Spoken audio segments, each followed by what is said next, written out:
They say a machine lacks a soul, but what they do not tell you is that the people who program those machines often lose theirs first.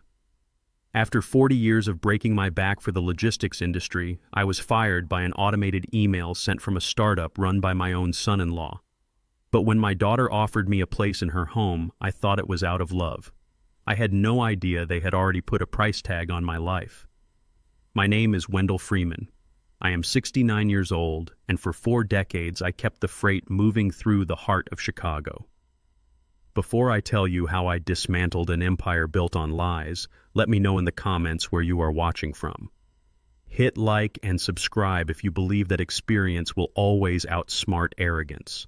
I sat at my battered metal desk at the Chicago Southport Dispatch Center. The coffee in my mug was cold, but the pride in my chest was warm. Today marked exactly 40 years since I first walked into this yard as a young man ready to work. Back then, I drove an 18-wheeler across the icy highways of the Midwest. Through sheer grit and calloused hands, I worked my way up to operations director, overseeing a massive network of supply chains. I expected a handshake from the regional manager today, or maybe a stale slice of cake in the break room to mark the milestone. Instead, I received a ping on my monitor. The screen glowed with an automated email from corporate. The sender was listed as Optimax AI Human Resources. I clicked open the message and my blood ran cold. The email informed me that due to the successful integration of the new algorithmic logistics framework, my position was no longer required. Effective immediately, there was no signature from a human being, just a sterile machine-generated sign-off. Optimax AI was the tech startup founded by my son-in-law, Blake Kensington. I stared at the harsh blue light of the screen, processing the magnitude of the insult. 4 decades of sweat of working double shifts while my late wife Evelyn held down the home front of knowing every route in this city, all erased by a line of code. They did not even have the decency to look me in the eye. I was a casualty of a software program built by a man who had never driven a truck a single mile in his life. The cardboard box felt incredibly light for holding 40 years of a man's life.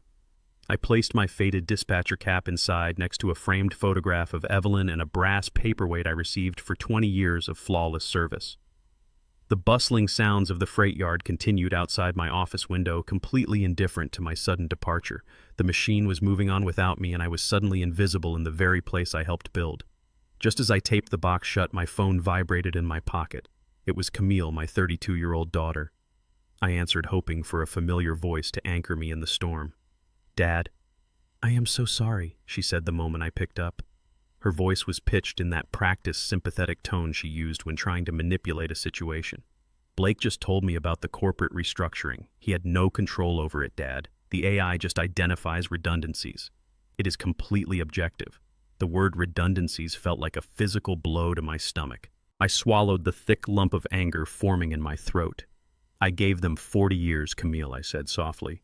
"A machine does not know loyalty." "I know, Dad, I know," she murmured, but her tone shifted quickly, pivoting with a speed that felt carefully rehearsed. "But maybe this is a blessing in disguise. You have been alone in that big house in Chicago ever since Mom passed away. It is too much upkeep for a man your age. Why do not you sell the place and come live with Blake and me in the suburbs? We have the beautiful guest suite. You can finally rest." I stood in my empty office listening to her pitch. Sell the house. The home Evelyn and I bought when the neighborhood was rough, the home where we scraped pennies to fix the roof, the home where we raised her. It was fully paid off, free and clear. A prime piece of real estate in a rapidly gentrifying district. "Camille, it has barely been an hour since I lost my job," I said, trying to keep my voice steady and hide my shock. "I am not thinking about selling the house." "Dad, you have to be practical," she insisted, her voice losing some of its fake warmth. "You do not have a salary anymore. Property taxes are going up every year. If you sell now, you can get a massive payout and live comfortably with us. We will take care of you. We are family." I closed my eyes, taking a slow, deep breath. The offer sounded like a life raft thrown to a drowning man, but the water felt too cold.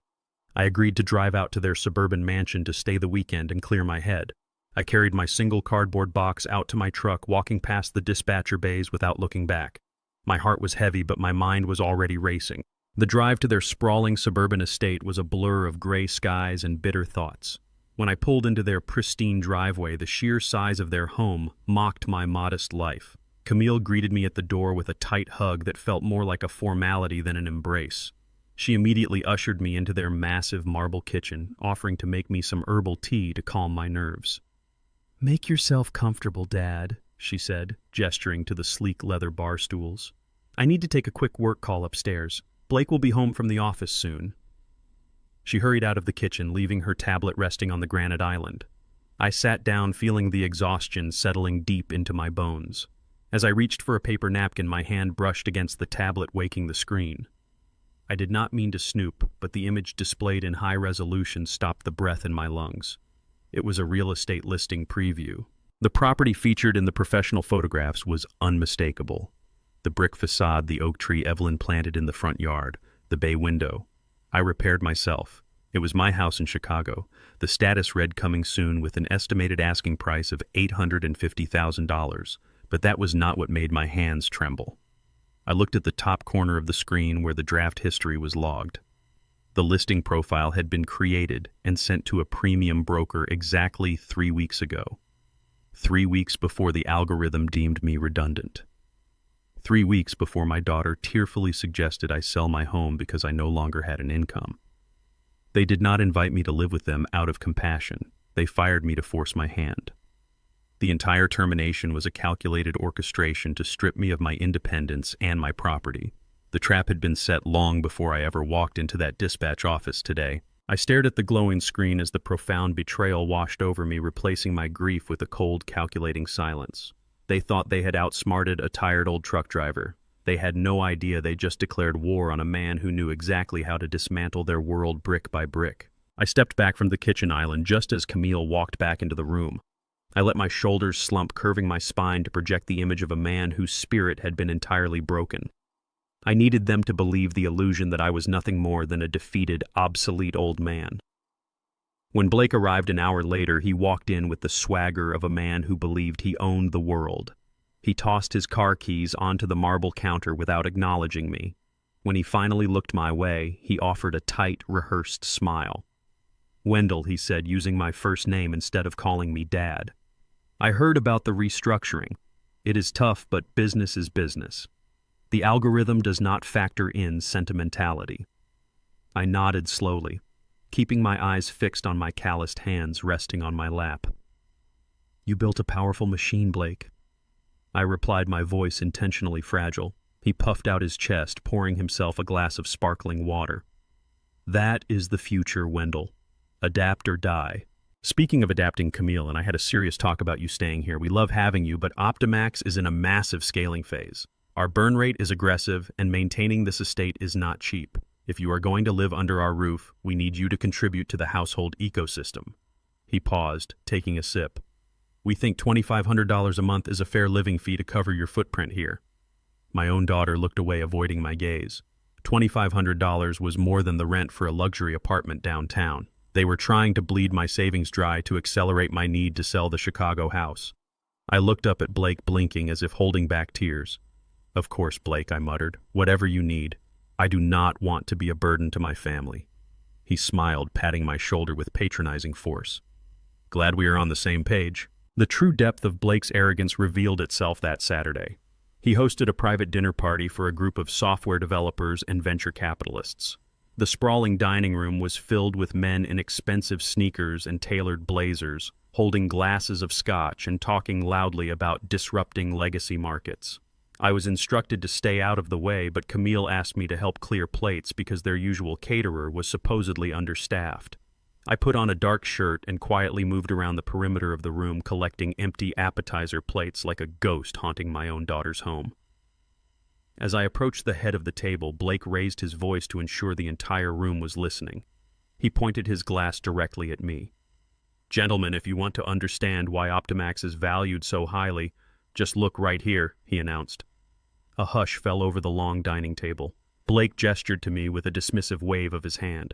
"Wendell here worked in freight logistics for 40 years. He used spreadsheets, intuition, and a Rolodex to route thousands of trucks.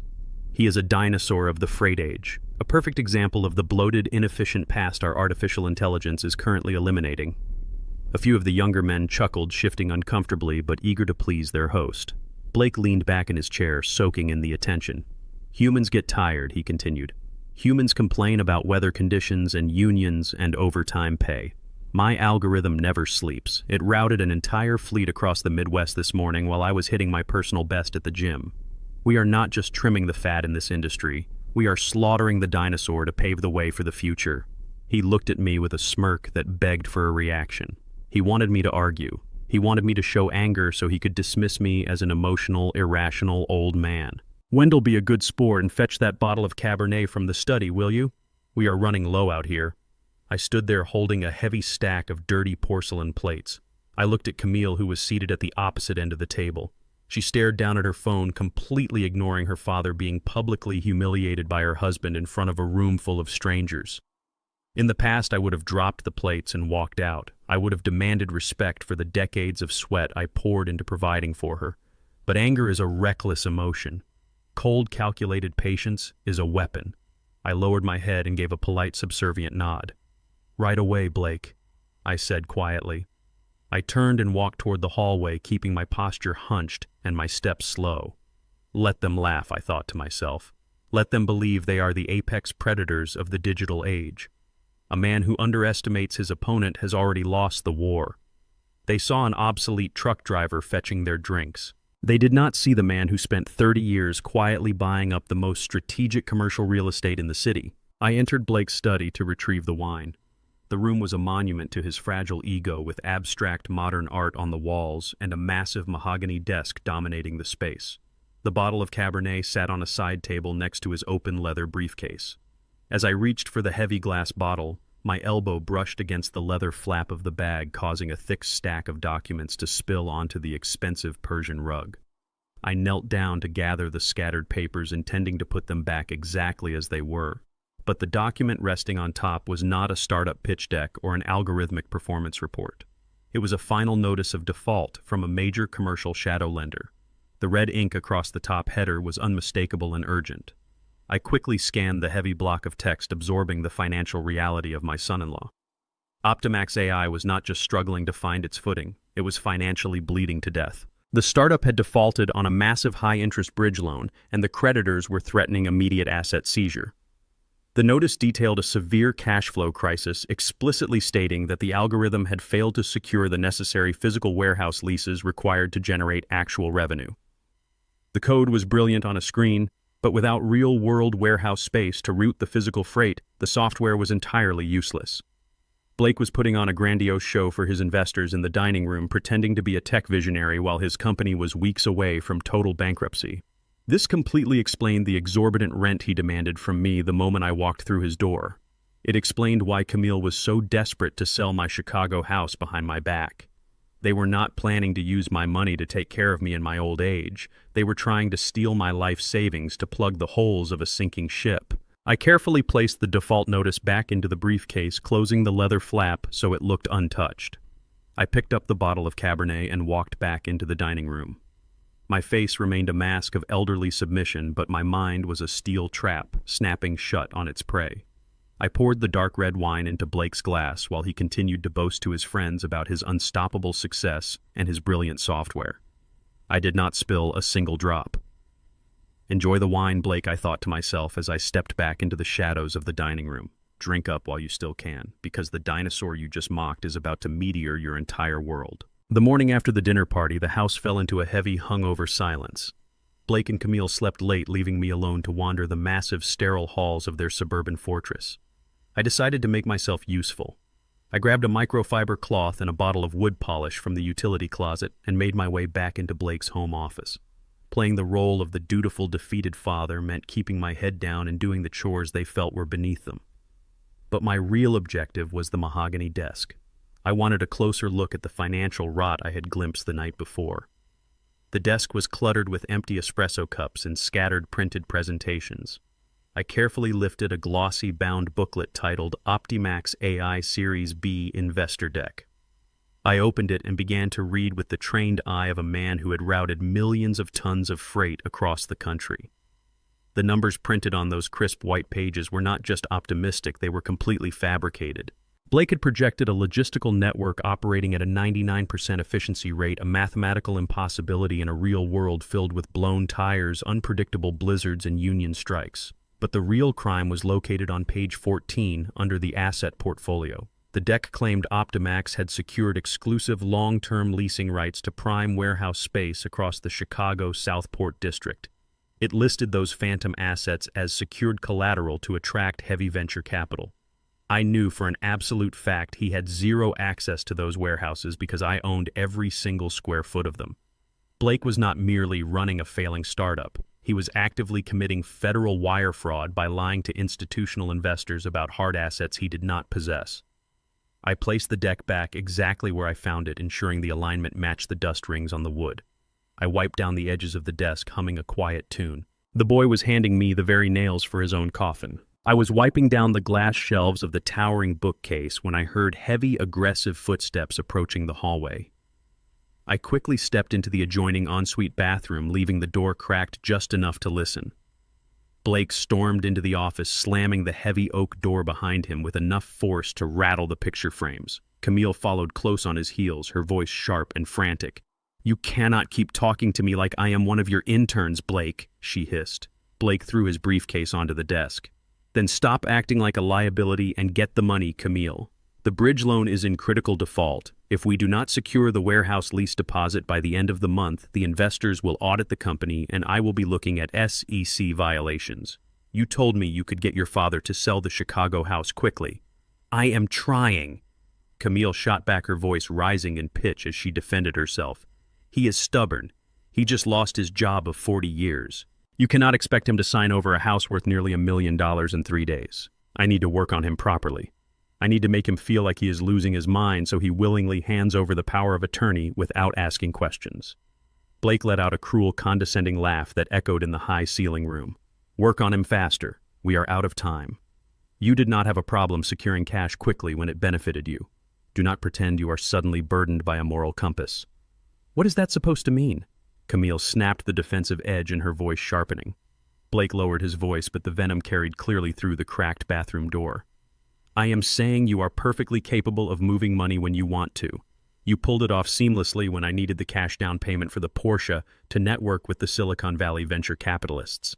Do not play the innocent, sympathetic daughter with me now." A heavy, suffocating silence hung in the room. Then Camille spoke, her voice a trembling, furious whisper that froze the blood in my veins. "Keep your voice down. You know damn well where that money came from. I took $50,000 out of my mother's medical fund. I forged her signature on the withdrawal slips while she was dizzy and vomiting from the chemotherapy. $50,000, Blake. She had to drop out of the premium experimental trial and go back to the standard state-funded radiation because we suddenly could not afford the out-of-pocket costs. I bought you that car to save your pathetic startup image, and my mother died in agony because the standard treatment burned her from the inside out. Do not ever question my commitment to this company." The air in the bathroom vanished entirely. My lungs seized as if I had been plunged into freezing water. I pressed my back against the cold tile wall, sliding down slowly until I hit the floor. The polishing cloth slipped from my numb fingers. Evelyn. My beautiful, hard-working Evelyn. The woman who packed my lunches for 40 years, who mapped out our real estate investments at the kitchen table, who held my hand through every financial storm. I remembered sitting by her hospital bed, listening to the rhythmic beeping of the monitors, watching her waste away into a shadow of herself. I remembered the sheer, blinding panic when the bank manager told me the cancer fund had been depleted, assuming we had fallen victim to anonymous identity theft. I remembered looking into Evelyn's tired eyes and breaking the news that we could not afford the experimental trial that could have saved her life. She just smiled, stroked my cheek with her frail hand, and told me it was going to be okay. She died in agonizing pain 3 months later, all because our own daughter stole her lifeline to buy a luxury sports car for a man who produced nothing but lies. I heard the office door open and slam shut again as they took their vicious argument downstairs, leaving the upper floor in a ringing silence. I remained on the bathroom floor for a very long time. The sorrow threatening to crush my chest was absolute and overwhelming. I covered my mouth with both hands to muffle the raw, guttural sob that tore out of my throat, tearing at my vocal cords. I wept for my wife. I wept for the immense unnecessary pain she endured so that a shiny black Porsche could sit in a suburban driveway to impress a group of arrogant investors. But the tears did not last long. The profound, agonizing grief quickly crystallized into something else entirely. It hardened into a cold, diamond-sharp malice. A darkness I had never known took root in the deepest part of my soul, wrapping around my heart like iron vines. I pushed myself off the floor and stood in front of the vanity mirror. I looked at the reflection of the old, tired truck driver they thought I was. I watched the grief in his eyes vanish, replaced by the calculating gaze of a man preparing for absolute war. That defeated father died on this bathroom floor alongside the memory of the daughter I thought I raised. I walked back into the guest bedroom and picked up the framed photograph of Evelyn from my cardboard box. I traced the edge of her smiling face with my thumb. I made a silent, unbreakable vow to her right then and there. I would not just teach them a lesson about respect.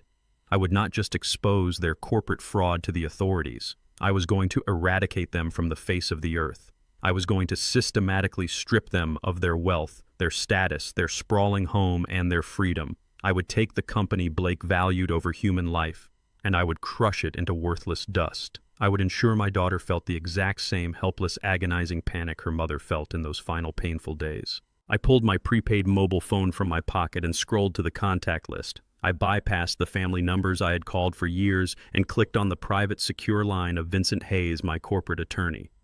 The phone rang twice before he answered with his usual crisp professionalism. "Vincent," I said, my voice entirely devoid of any emotion or warmth. "It is Wendell. Cancel all your appointments for tomorrow morning. I am coming into the city. We have a corporate execution to plan." The smell of unburned gas greeted me the next morning before I even reached the bottom of the staircase. I stepped into the kitchen and found the front left burner of the designer stove turned on its dial, perfectly positioned to release gas without a spark. I reached out to turn it off, but before my fingers could touch the knob, Camille rushed into the room. She gasped loudly, covering her mouth with her hands in a performance that would have fooled anyone who did not know she had stolen her own mother's cancer treatment money for a car. "Dad, what are you doing?" she cried out, rushing past me to twist the knob shut. "You left the gas on again." I looked at her, maintaining my vacant, confused expression. "I have not been in the kitchen all morning, Camille. I just came downstairs." She sighed heavily, rubbing her temples as if dealing with a stubborn toddler. "Dad, you made tea at 4 in the morning. I heard you banging around down here. Your memory is slipping. It is getting dangerous. You could have blown up the entire house." She was good. She had the exasperated but loving daughter routine down to a science. I lowered my head and muttered a quiet apology, shuffling to the kitchen island. That afternoon, I went up to my guest room to rest. Lying perfectly centered on my freshly made bed was a glossy brochure for a state-run assisted living facility. The cover featured an elderly man staring blankly out a window. Written on a sticky note attached to the front in Camille's handwriting were the words, "Just exploring our options to keep you safe." The psychological warfare had officially begun. They were building a narrative of dementia to strip me of my autonomy. The ambush happened right after dinner. I was sitting in the corner armchair nursing a mug of decaf coffee, pretending to watch a nature documentary on the massive flat-screen television. The house was unusually quiet until Blake and Camille walked into the living room, moving with synchronized predatory purpose. Blake carried a thick, black leather portfolio under his arm. They sat on the sofa directly across from me, forming a unified barricade. Camille leaned forward, placing her hand gently over mine. Her skin felt freezing to the touch. "Dad, we need to have a very serious conversation," she began, her voice dripping with artificial empathy. "We love having you here, but the incident with the stove this morning terrified us. Blake and I have been consulting with a cognitive specialist. It is clear that the stress of losing your job and mom passing away is finally accelerating your mental decline." Blake opened the portfolio and laid a thick stack of legal documents onto the glass coffee table. He tapped the crisp pages with his expensive fountain pen. "We want to protect you, Wendell," he said, flashing his slick startup smile. "These are standard medical and financial power of attorney forms. They simply give Camille and me the absolute legal authority to manage your healthcare decisions and handle all your banking. It takes the burden completely off your shoulders. We can manage the sale of the Chicago house seamlessly while you just focus on resting." I stared at the dense legal jargon printed on the pages. They were not asking to help me, they were demanding total unconditional surrender. If I signed my name on that dotted line, I would legally cease to exist. They could empty my bank accounts, liquidate my properties, and lock me in the cheapest ward of a state facility by Friday morning. I let my hand tremble, visibly clutching my coffee mug tighter against my chest. "I do not think I need to sign my life away, Blake," I said, making my voice waver with manufactured elderly fear. "I am perfectly capable of handling my own finances. The house in Chicago is all I have left of Evelyn. I am not signing it over to anyone." The faux warmth vanished from Blake's face instantly. He leaned forward, resting his elbows on his knees, fixing me with a cold, calculating glare. "Wendell, let us not make this an ugly process. You are rapidly becoming a danger to yourself and to this household. Camille had to stop you from blowing our house up today. If you do not sign these documents voluntarily, we have a strict legal obligation to report your cognitive decline to Adult Protective Services." Camille nodded solemnly, holding up her smartphone. "We already have the petition drafted for a judge, Dad. If Adult Protective Services gets involved, they will mandate a state psychiatric evaluation. The state could force you into a locked institution immediately. If you sign these documents now, we can keep you here with us safe and comfortable. Do not force us to call the authorities to come and take you away." It was the ultimate brutal ultimatum. They were threatening to cage me, using the state legal system as a weapon to execute their financial theft. I looked from my daughter's emotionless eyes to my son-in-law's greedy smirk. They thought they had cornered the tired old truck driver. They expected me to break under the immense pressure of institutionalization and hand over the keys to my entire kingdom. I looked down at the pen Blake was holding out to me. My right hand began to shake violently, a perfect imitation of a man overwhelmed by terror and neurological failure.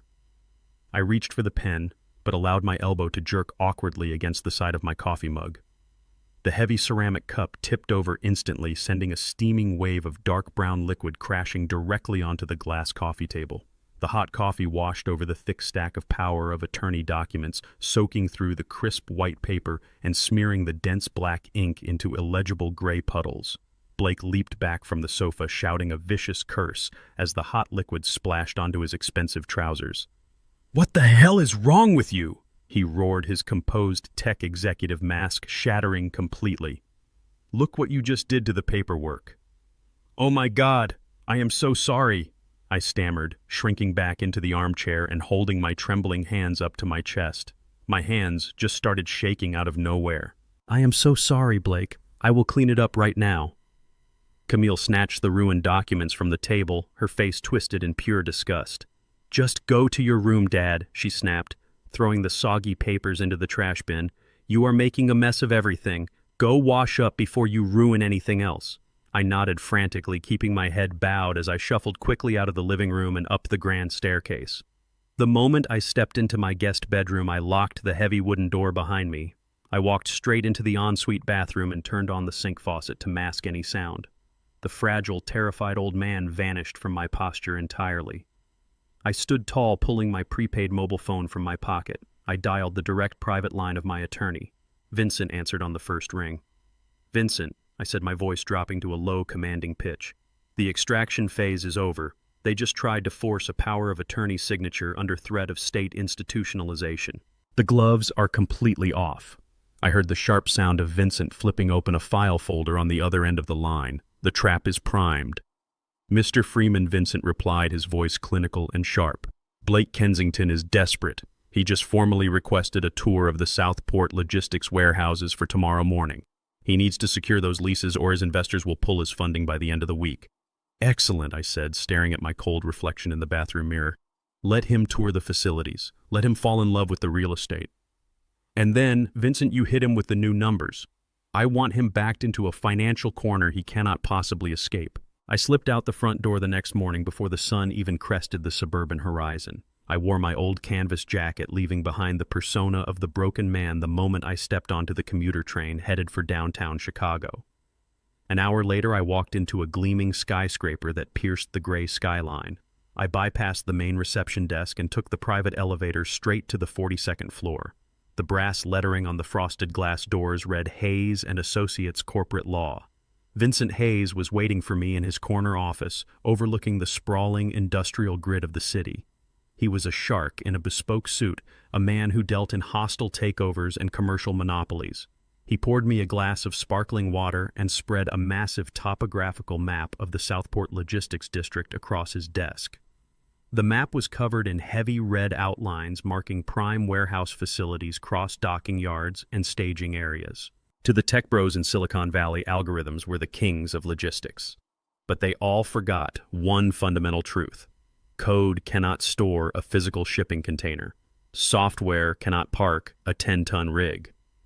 30 years ago, while I was driving routes and Evelyn was balancing our checkbook, we started buying up bankrupt toxic industrial plots around the port for pennies on the dollar. We cleaned them up and leased them out. Today, that land was the undisputed bottleneck of Midwest freight. It all belonged to a private shell corporation called WF Holdings. Wendell Freeman. I owned the very ground they walked on. Vincent leaned back in his leather chair, folding his hands together. Your son-in-law toured our primary Alpha 7 distribution center at 8 o'clock this morning, Vincent said, a dry smile playing on his lips. He brought his entire executive team wearing their crisp venture capital vests, trying to look like the masters of the universe. But my property managers noted that he was sweating through his shirt. He was frantic. Blake had spent the last 2 years convincing his board of directors that Optimax AI could seamlessly integrate with any legacy warehouse network. He lied to them. He told them he already had verbal agreements with the major landlords. Now the deadline was closing in and his bridge loan was in absolute default. He needed the Alpha 7 facility because it was the only fully automated capable cross-docking yard large enough to prove his algorithm actually worked in real time. Without that specific lease, his entire tech startup was nothing more than a glorified spreadsheet. Vincent opened a sleek leather folder and slid a stack of glossy papers across the desk.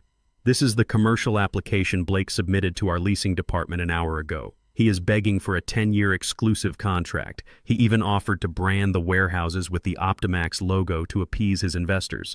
According to my team on the ground, he was acting incredibly arrogant during the tour. He mocked the current manual loading bays, calling them primitive. He lectured the foreman about how his software was going to revolutionize the space and make human management obsolete. He was standing on your concrete under your steel roof, insulting your life's work while simultaneously begging to rent it. He actually snapped his fingers at our yard manager, Vincent, continued his tone dripping with professional disgust. He demanded immediate access to our electrical blueprints and threatened to take his business elsewhere if we did not expedite the paperwork by noon today. My manager just smiled and handed him the standard application forms. Blake has zero leverage, but he is projecting total dominance because he knows his board of directors will demand a signed lease by Friday. If he returns to them empty-handed, the venture capitalists will trigger a total audit of his operations. They will discover the fraudulent asset portfolios he used to secure his initial funding rounds. Blake is staring down the barrel of a complete corporate collapse and potential federal wire fraud charges. That is why he is so desperate to force you into a nursing home and steal your Chicago property. He needs a massive injection of untraceable capital to cover his operating losses until he can secure our warehouses and fake his way to profitability. I picked up the application and stared at Blake's signature at the bottom of the page. It was a hasty, aggressive scrawl. He was so blinded by his own narcissism that he never bothered to dig into the corporate ownership of WF Holdings. He never looked past the shell company layers. He assumed the landlord was just another faceless corporate entity ripe for disruption. He genuinely believed he was the smartest man in the city. The sheer irony of the situation tasted like fine, aged whiskey. The arrogant tech executive who demanded $2,500 a month for me to sleep in a spare bedroom was currently begging my company to save his multi-million-dollar facade. He had absolutely no idea that the broken old man he humiliated at a dinner party held the absolute monopoly on the physical infrastructure his algorithm required to survive. He was a digital king begging an analog emperor for a plot of land, and the analog emperor was about to lay siege to his digital kingdom. I reviewed the financial disclosures Blake included in his leasing application. They were heavily doctored to project future exponential growth, but the raw cash-on-hand metrics were disastrously thin. He was banking on securing this lease using a commercial deposit which typically required 2 months of rent up front. He had likely scraped together just enough liquid cash from his dwindling bridge loan to cover a standard transaction. He thought he was walking into a routine real estate deal that would legitimize his software and secure his next round of funding. Vincent watched me read the documents. Standard protocol for a startup with this kind of risk profile would be to request a standard security deposit, and maybe a corporate guarantor, Vincent advised, tapping his pen against the desk. We could reject the application outright based on his highly questionable cash flow and lack of physical assets. If we deny him the space, Optimax goes bankrupt by the end of the month when his investors pull out. We can end him right now. I slowly closed the leather folder and slid it back across the smooth mahogany surface. Rejecting him immediately would end the game too quickly. It would be a clean corporate death. Blake and Camille did not deserve a clean death. They deserved a slow, agonizing suffocation. They deserved to feel the exact same desperate, cornered panic that Evelyn felt when they stole her medical funds. I want him to believe he still has a chance to save his company, I said, my voice dropping to a harsh, gravelly resonance. I want the carrot dangling just out of his reach. I want him so focused on this lease that he makes a catastrophic legal mistake. Vincent raised an eyebrow, leaning forward, intertwining his fingers. What are your instructions, Mr. Freeman? I looked out the floor-to-ceiling window at the sprawling Chicago skyline. I pictured Blake's arrogant face at the dinner table commanding me to fetch his wine. I pictured Camille throwing my ruined power of attorney documents into the trash bin while pretending to care about my mental health. Send the application back approved pending financial security, but alter the primary leasing terms. Do not ask for standard months. Quadruple the deposit requirement for Optimax. I returned to the suburban mansion just before noon, slipping back into the oversized cardigan and the hunched posture of a broken man. The house was quiet for exactly 45 minutes. I was sitting at the kitchen island pretending to struggle with a crossword puzzle when the silence was shattered.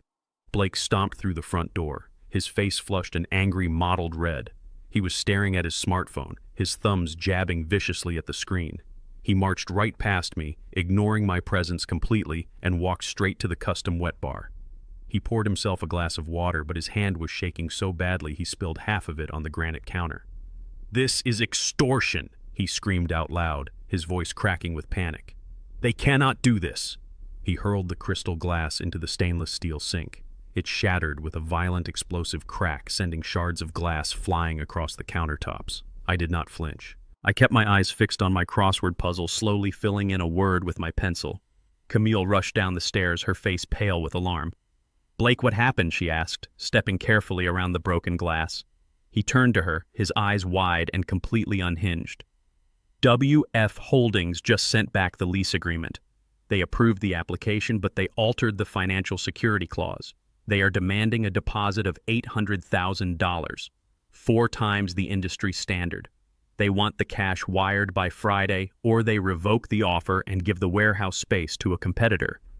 If we do not get that space, the venture capitalists are pulling our funding on Monday. We are dead, Camille. The company is dead. I kept my head down, hiding the cold, satisfying smile forming on my lips. The algorithmic genius was finally meeting the analog wall. Blake grabbed Camille by the shoulders, his fingers digging into the fabric of her expensive blouse. "You need to get that money," he hissed, his tone shifting from panic to sheer venom.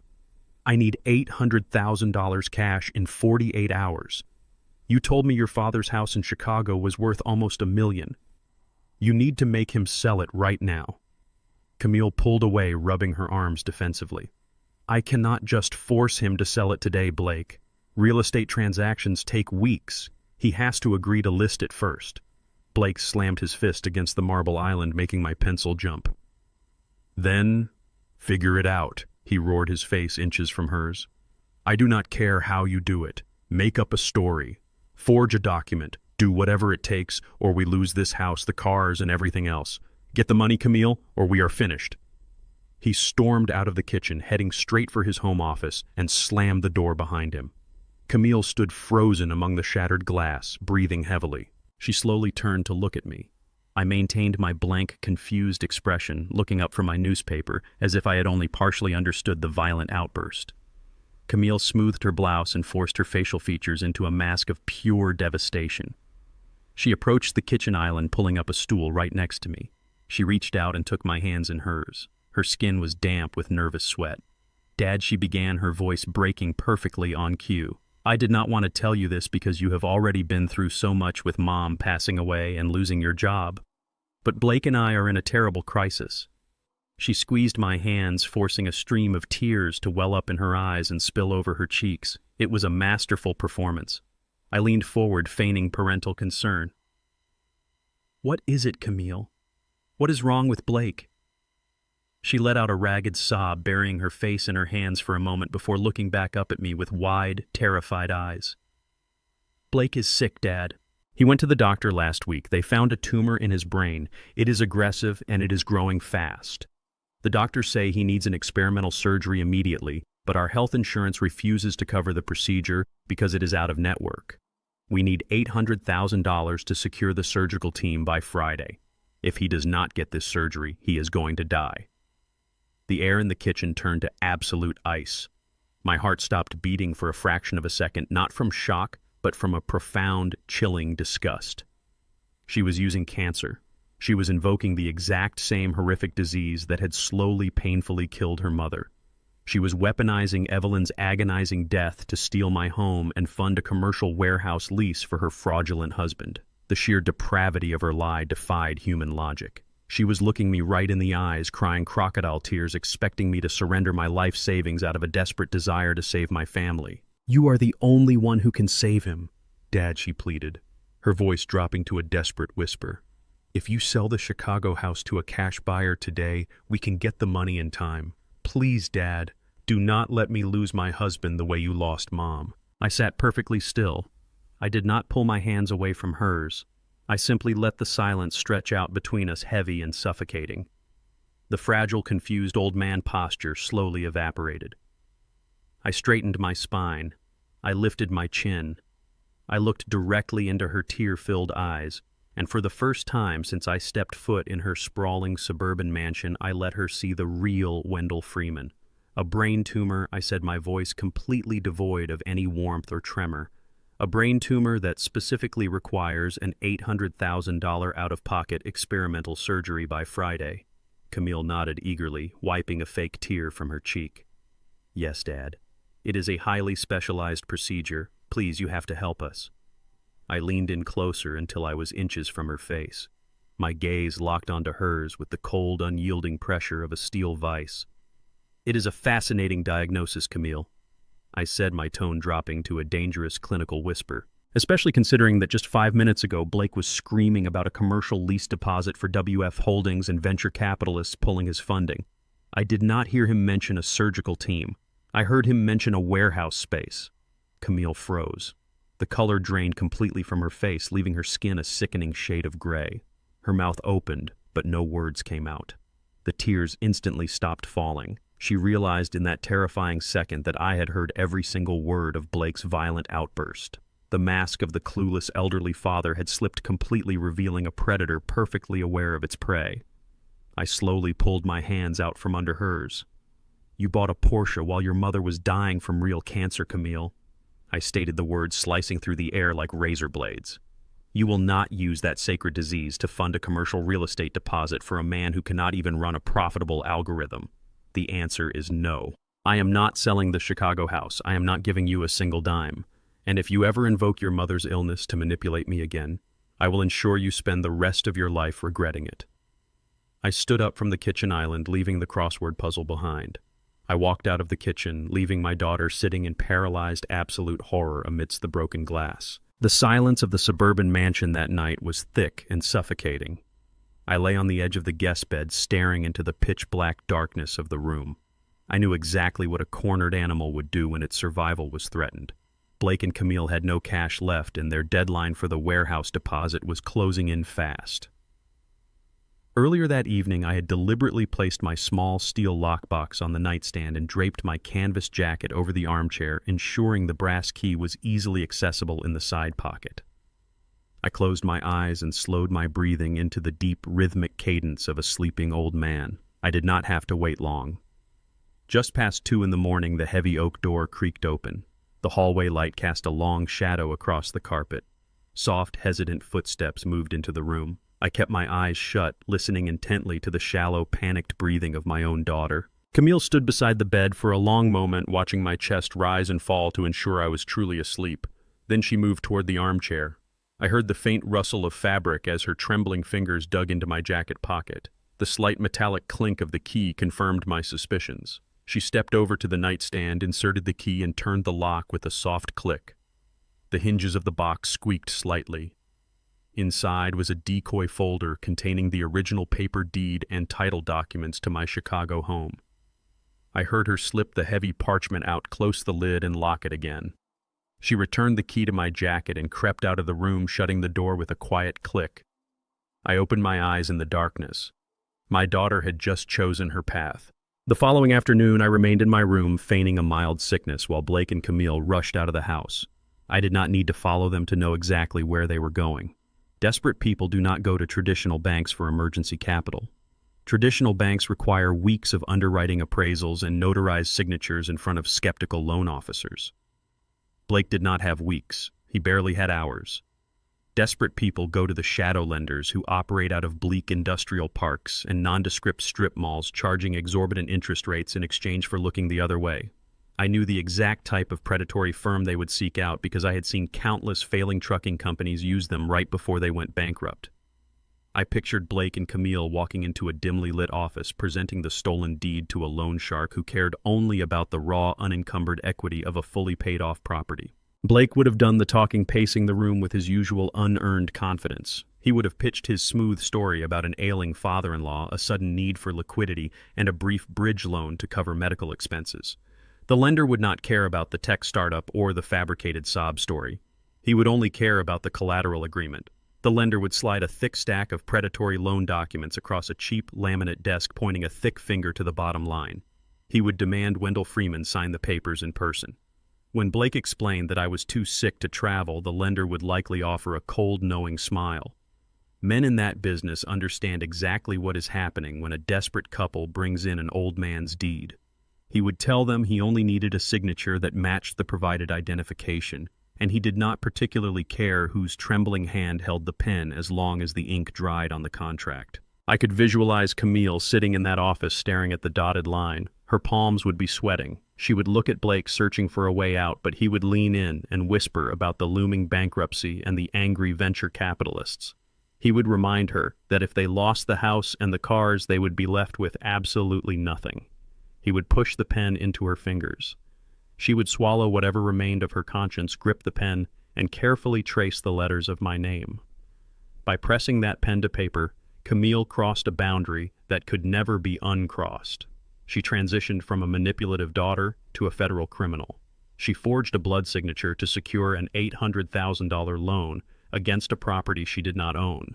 The loan shark would process the paperwork, immediately registering a lien against my Chicago home and initiating the wire transfer directly into the corporate accounts of Optimax AI. Blake would walk out of that office believing he had outsmarted everyone. He thought he had secured his warehouse deposit, saved his precious company, and successfully drained the resources of an obsolete old man. He thought he was walking away with a victory, but he had just cemented his own absolute destruction. I was sitting in the manicured backyard garden sipping a glass of iced water when my secure mobile phone vibrated in my pocket. It was not a standard daily notification. It was a high-priority alert from the private wealth management division of my primary bank. I opened the encrypted application and stared at the red text glaring back at me. An unauthorized commercial lien had just been registered against the Chicago property, connected to an executed wire transfer of exactly $800,000. The funds were currently pending settlement in the receiving accounts of Optimax AI. I dialed Vincent immediately. The line connected with a sharp click. "Vincent," I said, my voice low and steady. The alert just came through on my end. They placed the lien and initiated the wire transfer. Should I contact the fraud department to freeze the transaction before it clears? Vincent let out a dry, clinical chuckle on the other end of the line. "Absolutely not, Mr. Freeman. If you interrupt the wire transfer right now, it remains an attempted fraud. It is a serious crime, but a clever defense attorney could argue coercion or momentary desperation. We do not want them facing a simple slap on the wrist. I want them buried so deep they never see sunlight again. If you let that money hit Blake's corporate account and remain there, it becomes a fully executed federal offense. We are talking about wire fraud, grand larceny, and the malicious forgery of a real estate deed. Let the transaction clear. Let them spend a portion of it to pay our warehouse deposit. The moment they utilize those stolen funds, the federal trap snaps shut permanently." I looked up at the large glass windows of the suburban mansion looming over me. I thought about Evelyn and the money Camille had stolen from her when she was dying. I thought about the sheer arrogance of Blake demanding my servitude and the beautiful irony of him using stolen money to pay my own company. "Let it clear, Vincent," I commanded. "Let them hang themselves with their own rope." The call ended, leaving me in the quiet afternoon breeze. My daughter had made her choice. Now she would have to face the absolute merciless consequences of her own greed. That evening, the atmosphere in the house shifted dramatically. For the first time since my arrival, the suffocating tension seemed to lift, replaced by a forced, festive energy that set my teeth on edge. Blake walked through the front door at 6 o'clock, carrying a mahogany wooden box under his arm. He had a wide, relaxed smile plastered across his face, a stark contrast to the frantic screaming match I had witnessed just days prior. He whistled a light tune as he stepped into the living room, setting the box down on the glass coffee table with deliberate care. "Wendell," he called out, his voice dripping with an artificial warmth that made my skin crawl. "Come out here. We have something to celebrate." I shuffled out of the kitchen, maintaining my fragile posture. Blake opened the wooden box to reveal a bottle of 20-year-old single malt whiskey. The amber liquid glowed under the warm, recessed lighting. "I know things have been incredibly tense lately, Wendell." He began pouring the expensive liquor into 3 heavy crystal tumblers. "The startup stress has been eating me alive, and I took a lot of that frustration out on you. I want to apologize. You are family, and I should never have treated you with such disrespect." Camille stood by the kitchen doorway, nodding with a tight smile. Blake handed me a glass, the crystal cool against my palm. "We secured a massive wave of funding today." He lied smoothly, his eyes locking onto mine with the practiced sincerity of a seasoned con artist. "Optimax is going to dominate the market. I want us to put the past behind us. Drink with me, Wendell. Let us toast to a fresh start and a peaceful future." I took the glass from his hand, offering a slow, appreciative nod. "Thank you, Blake," I murmured, keeping my gaze lowered. "I appreciate the apology." I told them I needed to use the restroom before dinner and slowly walked down the hall, taking my glass with me. As soon as I was out of sight, my demeanor shifted. Earlier that week, anticipating their escalating desperation, I had discreetly mounted a small motion-activated micro camera inside the decorative air vent directly above the kitchen island. The device was synced to the encrypted mobile phone resting in my pocket. I locked the bathroom door and pulled out the device, tapping the screen to access the live feed from the kitchen. The high-definition video displayed Blake and Camille standing over the granite counter. Blake reached into his tailored vest pocket and pulled out a small plastic vial. My blood turned to absolute ice as I watched him unscrew the cap and tap 3 large white pills into the palm of his hand. They were not mild over-the-counter sleep aids. Recognizing the shape and scoring, I knew they were heavy prescription sedatives capable of knocking a full-grown man unconscious for 10 hours. Blake grabbed a heavy metal muddler from the utensil drawer and ruthlessly crushed the pills into a fine white powder. He swept the powder directly into a 4th crystal glass, splashing a generous measure of the 20-year-old whiskey over it and stirring it rapidly until the liquid turned cloudy and then clear again. I turned up the volume on the live feed. "Just make sure he drinks the whole thing," Blake whispered urgently, his face pale and sweating. "The lender requires a physical thumbprint on the supplemental deed transfer to finalize the collateral terms. Once he is completely under, we press his thumb to the ink pad and stamp the document. We will tell him he fell asleep after a few drinks." Camille watched the cloudy liquid settle, biting her lower lip nervously. "What if he wakes up while we are doing it?" she asked, her voice trembling. "He will not wake up," Blake snapped harshly. "This dosage would put a horse to sleep. Just keep him talking at the table until his eyes roll back. Once the document is stamped, the property is legally transferred to the holding shell, and the loan sharks are satisfied." I stared at the screen, my jaw clenched so tightly my teeth ached.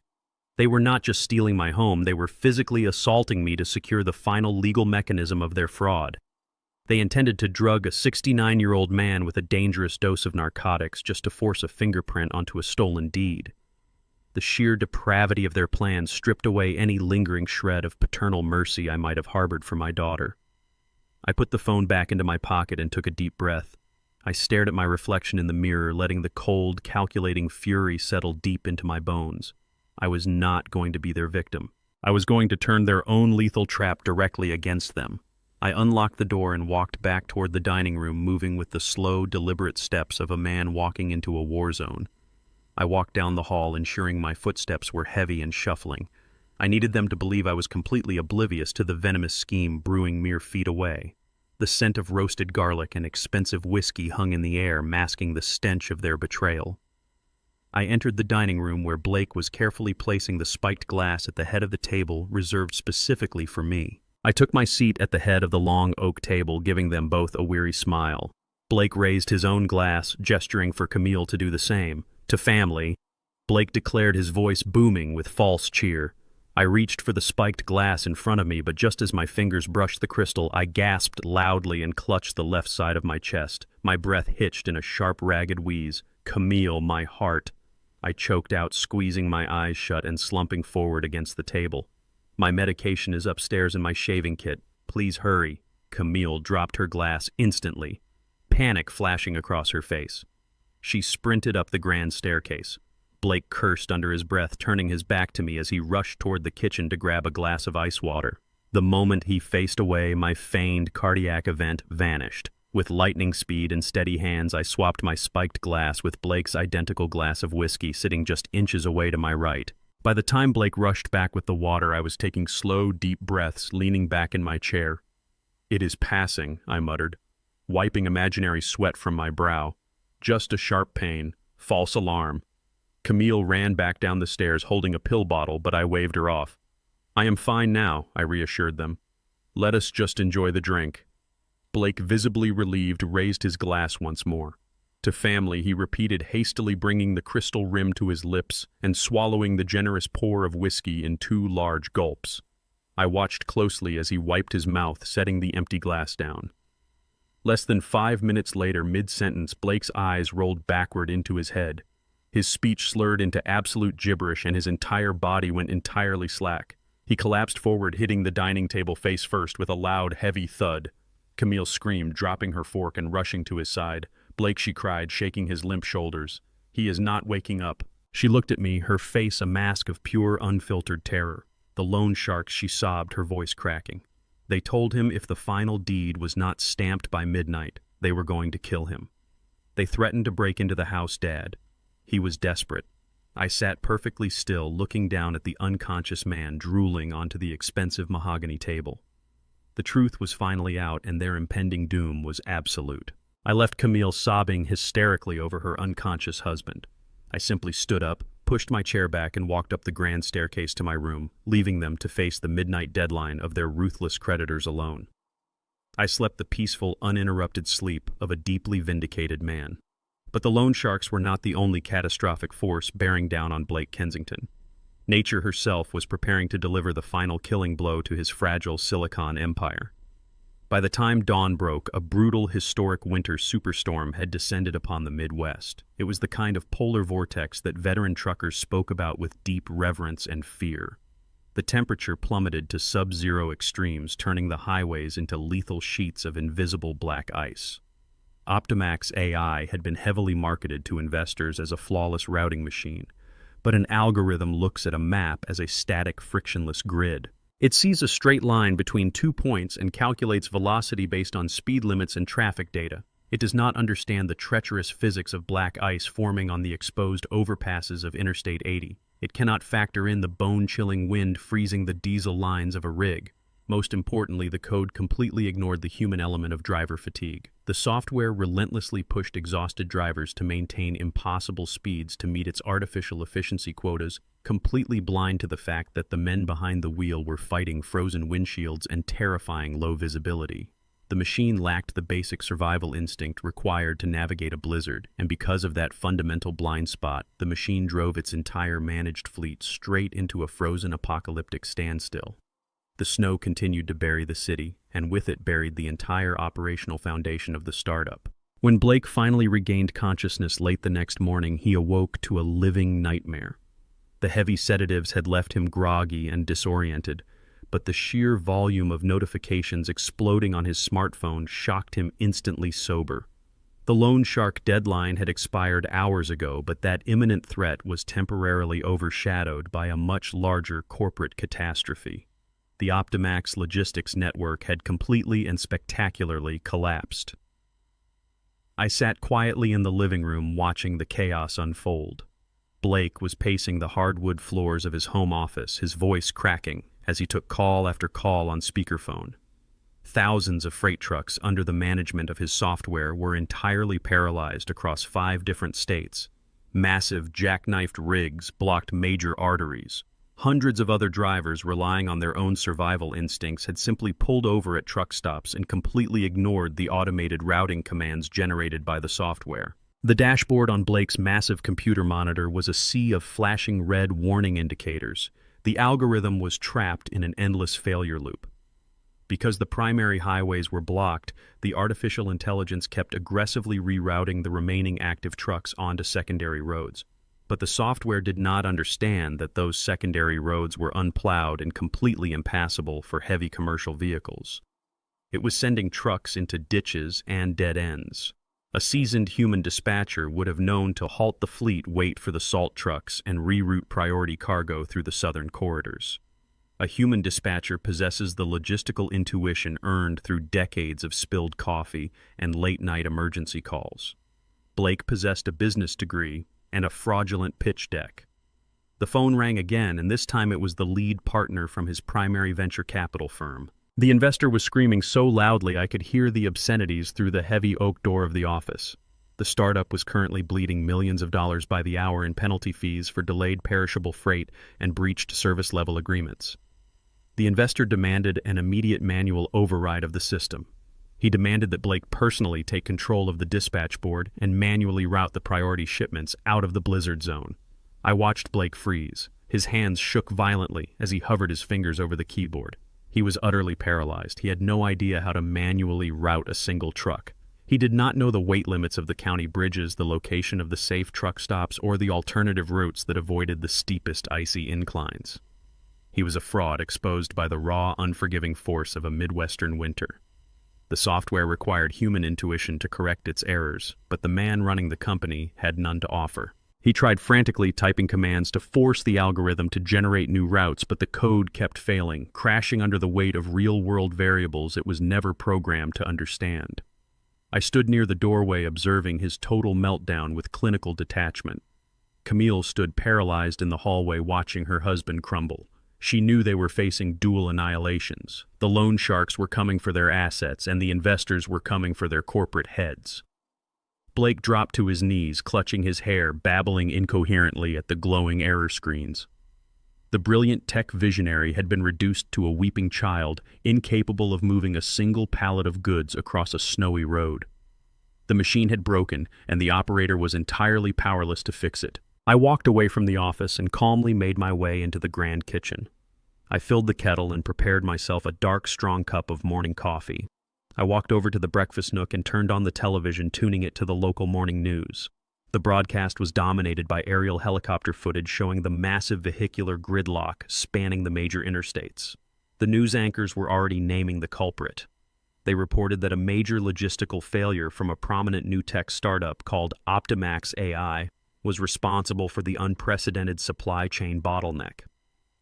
They interviewed angry, seasoned truck drivers stranded at rest stops who cursed the automated system for sending them into hazardous, unplowed dead ends. I took a slow, deliberate sip of my hot coffee, letting the bitter, rich flavor wash over my tongue. I watched the sprawling empire of silicon and arrogance burn to the ground in the freezing cold. Blake believed he could replace 40 years of hard-earned human grit with a few lines of code. He thought he could discard a veteran like a piece of broken machinery without understanding that men like me were the actual lifeblood of the entire industry. An algorithm cannot feel the vibration of the road beneath a set of tires. It cannot sense the subtle drop in barometric pressure that warns of black ice. It cannot look out for the safety of the men hauling the freight. By eliminating the human element, Blake had removed the very soul of the operation, and now he was paying the ultimate catastrophic price. I stood in the warm kitchen watching the screen flash with images of stranded trucks and financial ruin. The empire built on stolen money and fraudulent code was collapsing perfectly right on schedule. The dinosaur was watching the meteor strike the tech bros, and I had the best seat in the house. I smiled, setting my coffee mug down on the granite counter. Everything Blake had stolen from me. The dignity, the respect, the financial security was currently being avenged by the very industry he sought to destroy. He was cornered by ruthless criminals and abandoned by furious investors. I turned my gaze toward the hallway, listening to his muffled, helpless sobbing echoing from the office. The false king had fallen from his digital throne. The trap was fully sprung and there was absolutely no escape. The real execution was just beginning. Blake emerged from his home office an hour later looking like a man who had stared directly into the abyss and found nothing but his own impending ruin. His designer shirt was soaked in nervous sweat, and his perfectly styled hair stood up in erratic clumps. The smartphone in his hand was completely silent now. The venture capitalist had stopped screaming and simply hung up, which was infinitely worse. A silent investor was an investor dialing their litigation team. Blake stumbled into the kitchen and saw me sitting calmly at the breakfast nook taking a slow sip of my coffee. The sheer tranquility of my posture in the midst of his total financial destruction triggered something feral within him. He slammed his phone onto the granite counter with enough force to crack the screen. "You think this is funny?" he sneered, his voice trembling with a toxic mixture of panic and rage. "You sit there drinking my coffee while my entire life burns down. It is your fault. Your entire generation ruined this economy. You bloated, entitled boomers created a system so resistant to innovation that it literally freezes over at the first sign of progress. You hoarded all the wealth and left us to fix your broken infrastructure." He paced the kitchen wildly, gesturing with frantic, erratic movements. "I built a flawless system, Wendell. My algorithm is perfect. It is the obsolete, decaying physical world that failed me. It is stubborn truck drivers like you who refuse to adapt to the modern age. You are obsolete. You are a drain on the system, and you are a drain on my life. I need $800,000 to save my company, and I am stuck babysitting a useless relic who will not even sell his dilapidated house to save his own family." He was projecting his catastrophic failure onto the closest available target. I remained perfectly silent, letting his pathetic childish tantrum burn through the last of his energy. The silence only infuriated Blake further. He marched across the kitchen and violently yanked my coffee mug from my hand, shattering it against the ceramic floor. The dark liquid splashed across the bottom of my trousers.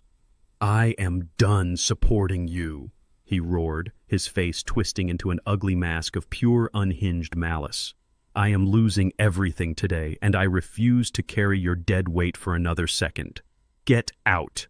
Get your things, and get out of my house right now." Camille stepped into the kitchen doorway, drawn by the sound of breaking glass. Her eyes were red from crying over their impending doom, but she made absolutely no move to intervene. Blake pointed a trembling finger at the front door. "You heard me?" he shouted, his voice echoing off the high vaulted ceilings. "Pack whatever you brought in that pathetic cardboard box and leave.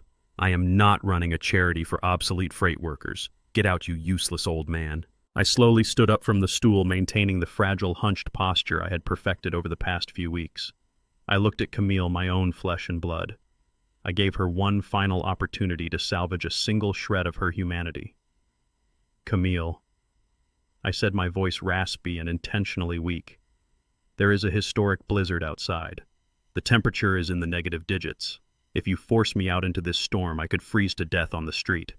I held her gaze, searching the depths of her eyes for any lingering trace of the little girl I had raised. Camille looked away. She wrapped her arms around her own torso, staring blankly at the shattered coffee mug on the floor. "Blake is right, Dad," she whispered, her voice devoid of any warmth or compassion. "We cannot take care of you anymore. We are about to lose this house to the lenders. You need to go to a shelter or call one of your old union buddies. Just leave." She had chosen her side. She had stolen from her dying mother, forged a loan against my property, and was now sentencing me to freeze in a deadly winter storm just to appease her fraudulent, failing husband. The absolute finality of her betrayal severed the last remaining emotional thread connecting me to her. I gave a slow, submissive nod. I walked past them without another word, heading up the grand staircase to the guest bedroom. I took my time packing my few belongings into my small canvas duffel bag. I folded my faded dispatcher cap and placed the framed photograph of Evelyn securely in the center. I walked back down the stairs, gripping the banister like a frail senior citizen. Blake grabbed my jacket from the hall closet and threw it at my chest. The heavy oak front door was already wide open. A brutal gust of freezing wind howled into the foyer, carrying a flurry of stinging ice crystals. Blake stood by the door, his arms crossed, shivering in his thin designer shirt. "Do not ever come back, Wendell," he spat. I stepped over the threshold, and Blake slammed the door shut behind me. with a resounding final click. I heard the heavy deadbolt slide into place, locking me out in the freezing suburban wasteland. I stood on the snow-covered porch while the bitter Arctic wind whipped around me. The temperature was plunging rapidly, turning the manicured suburban lawns into a frozen, desolate tundra. Any ordinary 69-year-old man abandoned in these conditions would have panicked. He would have banged on the heavy wooden door begging for mercy, or wept at the devastating cruelty of his own child. I did not shed a single tear. I did not look back at the grand house where my daughter was currently waiting for the loan sharks to arrive. I simply pulled my collar up against the biting wind, tightened my grip on my canvas duffel bag, and walked calmly down the icy driveway. I navigated the slippery sidewalk with steady, practiced steps, marching toward the intersection at the end of the cul-de-sac. The blinding white snow obscured the street signs, but I knew exactly where I was going. As I approached the corner, a massive, sleek black Lincoln Navigator idled silently by the curb, its heavy winter tires gripping the frost-covered asphalt.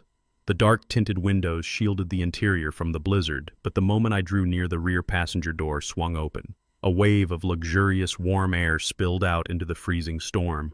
I tossed my duffel bag onto the plush leather floorboards and climbed inside, shutting the heavy insulated door behind me.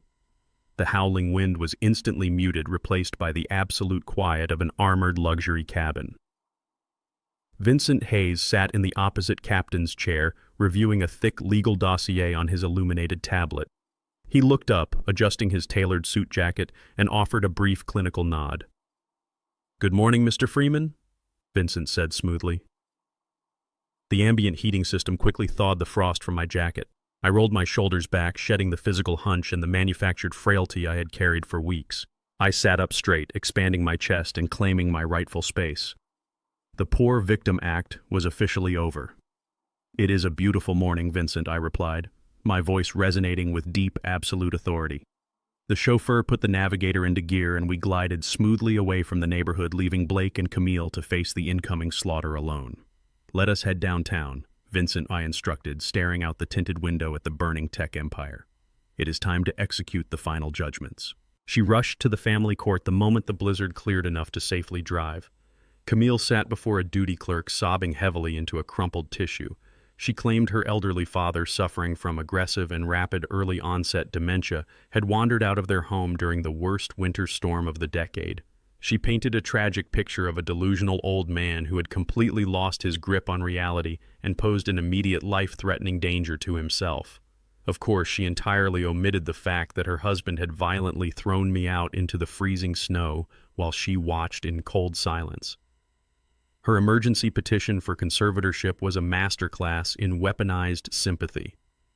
She needed absolute legal authority over my person and my assets to retroactively legitimize the $800,000 commercial lien she had fraudulently secured against my Chicago home. The shadow lenders were circling Blake like starved wolves, and the only way to stop them from breaking his legs was to prove she had the lawful right to hand over my estate as collateral. She filed the papers under the guise of a desperate, loving daughter trying to save her father from the freezing streets. The judge granted a temporary emergency hearing for the very next morning. She assumed I was huddled in a crowded homeless shelter or freezing in a dark alleyway, completely unable to defend myself against the bureaucratic weight of the state. I was not freezing in an alleyway. I was sitting at a polished mahogany dining table in the presidential suite of the Waldorf Astoria, enjoying a medium-rare ribeye steak and watching the morning sun melt the ice off the towering skyscrapers of downtown Chicago. The suite was a sprawling expanse of rich leather dark wood and floor-to-ceiling windows that offered a commanding view of the city I had helped build. A sharp knock echoed through the quiet room. Vincent Hayes walked in, followed closely by a nervous-looking process server clutching a thick manila folder. The young man confirmed my identity, handed me the emergency subpoena, and quickly retreated, looking entirely out of place in the opulent penthouse. I set my silver steak knife down and opened the folder. The legal language was dense, but the malicious intent was crystal clear. Camille was demanding total and immediate guardianship. Vincent poured himself a glass of mineral water and took a seat across from me, spreading his own leather briefcase open on the table. "The audacity is almost impressive," Vincent remarked, his voice dry and clinical. "She has officially committed perjury on a sworn state affidavit to cover up a federal wire fraud. It is the legal equivalent of pouring gasoline on a house fire." I slid the subpoena back across the table. They are out of time, Vincent. The venture capitalists are pulling out of Optimax AI and the loan sharks are demanding their collateral. This court hearing is their desperate final breath. Vincent nodded, pulling a series of impeccably organized files from his briefcase and laying them out like weapons on an armory table. Then we give them exactly what they asked for. We deliver the legal kill shot. He tapped the first heavy file. Here is the pristine psychological evaluation conducted by 3 independent board-certified psychiatrists from Northwestern Memorial Hospital. They all unanimously conclude that your cognitive function is exceptionally sharp and that you possess the mental acuity of a man half your age. You are legally bulletproof. He moved to the second folder, tapping a sleek black USB drive resting on top of the documents. Here is the high-definition video footage retrieved from your hidden kitchen camera. It perfectly captures Blake crushing heavy prescription sedatives into your whiskey and Camille actively conspiring to use the drugged state to steal your property. The audio is crisp. Their intent to drug and extort you is undeniable. Finally, Vincent placed a thick stack of banking records on the table. And here is the unassailable digital trail of the forged loan shark transaction, directly linking the fraudulent lien on your Chicago home to the corporate accounts of Optimax AI. We have the exact IP addresses and the time-stamped wire transfers. When we present this to the family court judge tomorrow morning, Camille will not be walking out the front doors of that courthouse. She will be leaving in handcuffs. I looked at the meticulously gathered evidence of my own daughter's treason. There was a time when looking at these documents would have broken my heart, but that forgiving father had died on the bathroom floor mourning his late wife. I simply nodded, taking a slow sip of my water. Prepare the defense, Vincent. We leave no survivors. The morning of the hearing arrived with a biting chill in the air. I stood in the master dressing room of the penthouse, staring at my reflection in the full-length mirror. For weeks I had hidden inside oversized cardigans, shuffling my feet and bowing my head to project the image of a helpless, obsolete burden. I shed that disguise completely.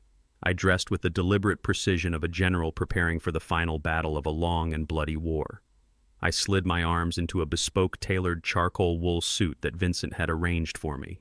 The expensive fabric draped perfectly across my broad shoulders, highlighting the physical strength I had maintained through 40 years of heavy lifting and hard yard work. I buttoned a crisp white dress shirt and fastened a deep burgundy silk tie that felt like armor against my chest. I slipped solid gold cufflinks into place, a luxury I had bought for myself decades ago but never had the occasion to wear. I looked directly at the man in the mirror. I did not see a tired old truck driver. I did not see a vulnerable victim of technological disruption. I saw a titan of industry. The arrogant startup bros like Blake Kensington thought they could conquer the world with shiny laptops and empty buzzwords. They believed that because my hands were calloused and my boots were once covered in diesel fuel, I was an ignorant relic waiting to be replaced. They forgot that the men who actually moved the steel, the concrete, and the freight across this nation possessed a ruthless survival instinct that no algorithm could ever replicate. I adjusted my collar, lifting my chin high. The freight veteran was ready. I turned away from the mirror and walked out to the private elevator where Vincent was waiting with a grim smile of anticipation. It was finally time to slaughter the startup bros. The heavy wooden doors of the family court swung open. The sterile fluorescent lighting of the courtroom highlighted the theatrical performance already in progress. Camille sat at the petitioner table, dabbing her dry eyes with a crumpled tissue. She wore a modest beige cardigan intentionally chosen to project the image of an exhausted, burdened caregiver. Blake sat right beside her, resting a supportive hand on her shoulder, playing the role of the steadfast husband holding his fragile wife together. When I walked down the center aisle, their rehearsed, tragic expressions faltered. They expected a shivering, disoriented old man dragged in by social workers. Instead, they watched a titan in a tailored charcoal suit stride confidently past the wooden gate. I took my seat next to Vincent, maintaining absolute silence. The presiding judge, a stern man with iron gray hair, called the emergency hearing to order. Camille immediately launched into her sworn testimony. Her voice trembled flawlessly as she painted a horrific picture of my supposed cognitive collapse. She told the court how I had nearly burned her house down, how I wandered the freezing suburban streets in a delusional state, and how she desperately needed immediate legal guardianship to protect me from myself. She wept openly, begging the judge to grant her full control of my estate so she could place me in a secure, specialized medical facility for my own safety. Blake nodded solemnly, wiping a phantom tear from his own eye. It was a masterclass in psychological manipulation. They played the court system like a cheap violin, entirely confident that their fabricated narrative would easily overpower the rights of a discarded senior citizen. They had no idea the music was about to stop. The judge turned his attention to the defense table, asking if we had any counter-arguments to the emergency petition. Vincent stood up, buttoning his suit jacket with a chilling, deliberate calmness. "Your Honor, my client does not suffer from cognitive decline," Vincent announced, his voice projecting across the silent courtroom with lethal clarity. "My client suffers from possessing a highly lucrative real estate portfolio that his daughter and son-in-law are currently attempting to steal to cover a massive corporate bankruptcy." The judge frowned, demanding immediate proof of such a severe allegation. Vincent walked briskly to the clerk and handed over the first heavy binder. "Exhibit A, Your Honor, is a comprehensive psychiatric evaluation conducted yesterday by 3 independent board-certified neurologists at Northwestern Memorial Hospital. They unanimously conclude that Mr. Freeman possesses the mental acuity of a man decades younger. There is absolutely zero evidence of dementia, memory loss, or any cognitive impairment." Camille gripped the edge of her table, her knuckles turning white. Blake shifted uncomfortably, his supportive husband facade beginning to crack. But the medical record was merely the opening volley. Vincent pulled a second file from his briefcase. Exhibit B details the true motive behind this fraudulent petition. 2 days ago, the petitioner Camille Kensington utilized a stolen lockbox key to access my client's private documents. She then drove to an unlicensed shadow lender, forged my client's signature, and secured an $800,000 commercial loan against his fully paid-off Chicago home. Vincent handed the bank records and the wire transfer receipts to the clerk. Those stolen funds were instantly wired into the corporate accounts of Optimax AI, the failing tech startup owned by her husband, Blake Kensington. The color completely drained from Camille's face, leaving her looking like a terrified ghost. Blake yanked his hand away from her shoulder, his eyes darting frantically toward the heavy exit doors. The judge scrutinized the wire transfers, his expression hardening into a mask of judicial fury. He demanded to know how the defense obtained such precise banking alerts. Vincent did not hesitate. "Because my client is not a helpless dependent, Your Honor. He is the sole owner of WF Holdings, the multi-million-dollar logistics empire. He was fully aware of the theft the moment it occurred. To secure the final thumbprint required by those illegal lenders, the petitioners resorted to chemical assault." Vincent stepped back and directed the court clerk to activate the large monitor mounted on the wall. The high-definition hidden camera footage from their suburban kitchen filled the screen. The entire courtroom watched in stunned silence as Blake meticulously crushed heavy prescription sedatives into a glass of 20-year-old whiskey. They listened to the crystal-clear audio of Blake and Camille actively conspiring to drug me unconscious and physically force my thumbprint onto the forged property deed. The video showed my deliberate distraction, the seamless swapping of the glasses, and Blake collapsing face first into his own dining table. A collective gasp echoed from the gallery. The evidence was absolute, undeniable, and devastating. Vincent turned to face my daughter. "This petition is not an act of familial love, Your Honor. It is the final desperate phase of a coordinated federal wire fraud and a violent attempted extortion." The judge slammed his wooden gavel down with enough force to echo like a gunshot. His face was flushed with profound, unbridled disgust. He looked down at Camille, who was now trembling uncontrollably, her fake tears replaced by the raw, suffocating panic of a trapped criminal. "The petition for emergency conservatorship is unequivocally denied." The judge roared, his voice booming with absolute authority. "In my 20 years on the bench, I have rarely witnessed such a sickening display of elder abuse and predatory greed. You came into my courtroom under the guise of a loving daughter to facilitate a massive financial crime against your own father."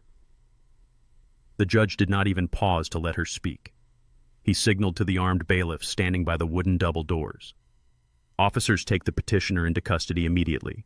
She is to be held without bail on charges of felony forgery, grand larceny, perjury, and conspiracy to commit assault." 2 heavily armed bailiffs marched briskly down the center aisle. Camille let out a blood-curdling shriek. She spun around, grabbing her husband's jacket, pleading for him to do something. "Blake, save me," she screamed hysterically. "Tell them it was your idea. Tell them about the loan sharks." Blake looked at the bailiffs marching toward his wife and then looked at the undeniable video evidence paused on the courtroom monitor. He realized instantly that his entire life was over. The tech empire was bankrupt. The loan sharks were hunting him, and the federal authorities now had video proof of him tampering with narcotics. Blake Kensington made the only calculation his cowardly algorithm could process. He violently shoved his wife's hands off his jacket, turned on his heel, and literally sprinted toward the back of the courtroom. He shoved past a stunned court reporter and burst through the heavy double doors, abandoning Camille to face the consequences entirely alone. The cold metallic click of the steel handcuffs locking around my daughter's wrists echoed sharply in the quiet room. I sat perfectly still in my tailored suit, watching her being dragged away in disgrace. I did not feel a single ounce of pity. The execution was flawless, and I was just getting started. Blake sprinted from the courthouse directly to the glass and steel skyscraper housing the Optimax AI corporate headquarters. He did not care that his wife was sitting in a holding cell facing federal forgery charges. His only instinct was pure selfish survival. He marched into the executive boardroom on the 50th floor, where his primary venture capital investors were already seated around a massive, polished concrete table. They were furious. The historic blizzard had exposed the software as a complete operational failure, and they wanted immediate answers. Blake was sweating profusely through his designer dress shirt, his chest heaving as he plugged his laptop into the main presentation monitor. He forced a wide, desperate smile, projecting a confidence he absolutely did not feel. "Gentlemen, I know the weather anomalies caused a temporary bottleneck," he began, his voice pitching higher than usual. "But the algorithm is learning from the data pool as we speak. More importantly, we have finalized the physical infrastructure to prevent this from ever happening again." He clicked a button, bringing up a massive slide displaying the WF Holdings corporate logo. The lead investor, an older, ruthless billionaire named Richard Sterling, crossed his arms and glared at the screen. "You promised us warehouse leases 3 months ago, Blake. You burned through $20 million of our capital and left our freight stranded in the snow. Why should we believe you now?" Blake gripped the edges of the podium, his knuckles turning white.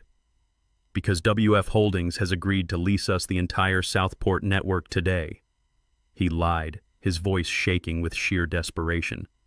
"I have their corporate application approval right here. The deposit is secured, and we are executing the contract this afternoon. It will instantly triple our valuation and save the company." Before Richard Sterling could respond, the heavy frosted glass doors of the executive boardroom swung open with a resounding crash.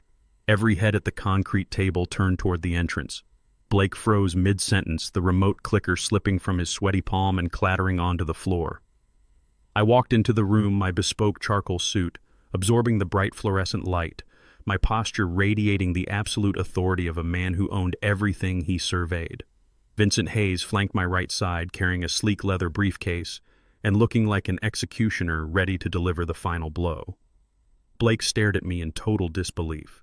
His brain struggled to process the image before him. He was expecting the frail, hunched old man he had kicked out into the freezing snow just yesterday. He could not comprehend the titan standing in his corporate sanctuary. The sheer cognitive dissonance fractured the last remaining pieces of his sanity. "What the hell are you doing here?" Blake screamed, his voice cracking as he pointed a trembling finger at my chest. "How did you get past the lobby?" I remained perfectly silent, holding his panicked gaze with cold, unyielding stillness. I did not need to raise my voice. True power never shouts. Blake slammed his hands onto the podium, his face turning a chaotic shade of crimson. "Security!" he roared, glancing frantically toward the hallway. "Someone get security in here right now. This is my father-in-law. He is completely insane. He has severe dementia, and he just wandered away from a psychiatric hold. He is dangerous, and he needs to be removed immediately." 2 burly security guards in dark suits rushed into the boardroom, reaching out to grab my arms. Vincent stepped forward instantly, interposing himself between me and the guards. He did not raise his voice, but his tone was laced with a lethal legal threat. "If you lay a single finger on my client, I will personally ensure you are both hit with federal assault charges, and this building is buried in civil litigation by the end of the business day." The guards stopped dead in their tracks, looking nervously toward the venture capitalists for direction. Richard Sterling, the lead investor, leaned forward in his chair, his eyes narrowing as he evaluated the scene. Blake was panting heavily, sweat dripping from his forehead onto his expensive shoes. "Richard, what are you waiting for?" Blake pleaded, his voice shrill and pathetic. "He is a delusional old man who used to drive a truck. He has no business being on this floor. Throw him out so we can finish the board meeting." I slowly buttoned my suit jacket, letting the silence stretch out and suffocate the room. I looked around the concrete table, making direct eye contact with every single billionaire investor present. They saw a man who did not flinch under pressure. They saw a man who moved with the quiet, lethal grace of an apex predator. Blake was a frantic, sweating mess, screaming about dementia. I was a fortress of absolute composure. The contrast was devastating. Richard Sterling raised a hand, silencing Blake instantly. The investor turned his sharp gaze toward Vincent. "Who are you?" Richard demanded, "and why have you interrupted an executive board meeting?" Vincent adjusted his tie, his face an emotionless mask of professional cruelty. "We are not here to interrupt your meeting, Mr. Sterling," Vincent replied smoothly. "We are here to conclude it." Vincent unlatched his leather briefcase and pulled out a single pristine white folder, setting it gently onto the polished concrete table. "My name is Vincent Hayes, senior partner at Hayes & Associates Corporate Law. I represent the private real estate conglomerate that owns the absolute monopoly on the Chicago Southport Logistics District." The entire boardroom fell into a deathly silence. The investors sat up straight, their eyes darting from Vincent to the folder and finally resting on me. They recognized the law firm immediately. Hayes & Associates was legendary in the city for handling multi-billion-dollar commercial acquisitions. Richard Sterling frowned, glancing at the presentation screen still displaying the WF Holdings logo, and then looking back at Vincent. "You represent WF Holdings?" Richard asked, his voice dropping to a cautious, respectful register. "That is correct," Vincent stated crisply. "Blake Kensington has just informed this board that he secured an exclusive 10-year lease agreement with our firm. That statement is a complete and absolute fabrication. He has no lease. He has no warehouse space. He has nothing but a heavily doctored application and a mountain of unsecured debt." Blake gripped the podium, his knees visibly shaking. "That is a lie," he stammered, his voice barely a whisper. "You cannot do this. We have an agreement. You told Camille we had a deal." Vincent ignored him entirely, pivoting to face the center of the boardroom. He gestured toward me with a slow, deliberate sweep of his hand. "Gentlemen of the board, allow me to introduce my client. He is not a delusional old man, and he is certainly not a dinosaur of the freight age. He is the founder, sole proprietor, and absolute chairman of WF Holdings. I give you Mr. Wendell Freeman." The blood drained completely from Blake Kensington's face, leaving his skin the color of dirty chalk. His mouth opened, but his vocal cords refused to produce a single sound. He stared at me, his eyes wide with a pure, unfiltered horror, as the monumental weight of his own stupidity finally crushed him. The man he had mocked, humiliated, and kicked out into the snow was the undisputed king of the very empire he was begging to enter. I looked at my son-in-law, my expression as hard and cold as an anvil. The executioner had arrived. The silence that blanketed the executive boardroom was absolute and terrifying. It was not the quiet of contemplation, but the breathless vacuum that precedes a devastating explosion. I walked slowly past the row of seated billionaires, my leather shoes making no sound against the polished concrete floor. Blake remained frozen at the podium, his mouth opening and closing like a suffocating fish. He looked wildly around the room, waiting for someone to tell him this was an elaborate prank, but the billionaire investors simply stared at me with predatory fascination. They did not know my face, but they recognized the scent of real power entering their domain. I reached the head of the massive table. The chair reserved for the chief executive sat empty. I did not ask for permission. I grasped the back of the sleek, ergonomic chair, pulled it out, and sat down. I smoothed the lapels of my tailored charcoal suit, resting my large, calloused hands flat on the cold table. I looked directly at Richard Sterling, the lead venture capitalist. He leaned forward, intertwining his fingers, giving me a slow, respectful nod. He shifted his posture, signaling that he was ready to hear the terms of his own survival. I shifted my gaze to my son-in-law. Blake was trembling so violently that the podium microphone rattled against its stand. "Wendell," he choked out, his voice a pathetic, high-pitched whine. "Please, we can talk about this in private. We are family." I did not raise my voice. I spoke with the calm, crushing weight of a man who held the executioner's axe. "We stopped being family the moment you threw me into a freezing blizzard, Blake," I stated clearly. "Now we are just two businessmen in a boardroom, and your business is officially under my review." I turned my attention back to the investors who were watching the exchange with ruthless curiosity. "Gentlemen, you have poured $20 million into a piece of software that claims to eliminate human logistics," I began. "But yesterday, your flawless algorithm paralyzed an entire fleet across the Midwest. Let me explain exactly why your investment is currently buried under 3 feet of snow. I gestured toward the presentation screen which still displayed the Optimax logo. Your code looks at a map and sees a frictionless vacuum. It calculates velocity based on legal speed limits and static traffic cameras.